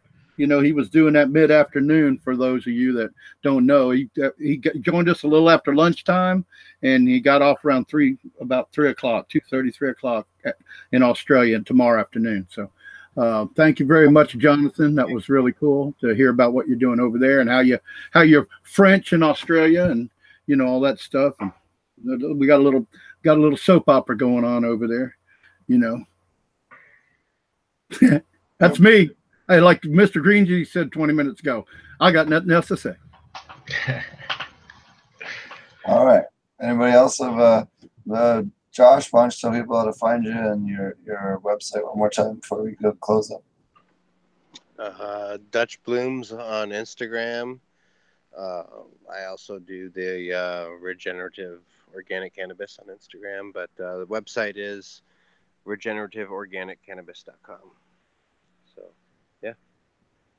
Come to the conference if you're in any of those areas. Like, be super fun to hang out and meet anybody and everybody. And there you go. What about you, Mr. Green Jeans? How do people find you and all the wonderful things you do? Got greenjeansgarden.com. Yeah. And I guess, and my wife also has an Instagram account that she's been posting a lot of pictures on too, which is really cool. Thanks to all those people. And yeah. What about you, Roger? I put your new link in the description there for you. Yeah, I didn't know I had any link in there. I've been meaning to get that one to you because that's had one for a long time. What does it say? It says ilovegrowingmarijuana.com, but now I switched it to you. It has that and your personal. Okay. Well, so I just want the one that I sent you yesterday or the day before that alone. And thank you very much for doing that for all of us. But I'll give you another link in a couple. Well, that's one of the things I was telling you about. I can't talk about on air. I just tired of talking about things that aren't ready yet. So, All right. Well, definitely check it out. If you want to support Roger, he's got a great forum over there and all kinds of resources and products for people that love to grow. So, and we've got an aquaponics section, and I'm getting ready to start a K&F section. They do all kinds of giveaways and things over there. So definitely check it out if you're looking for cool products.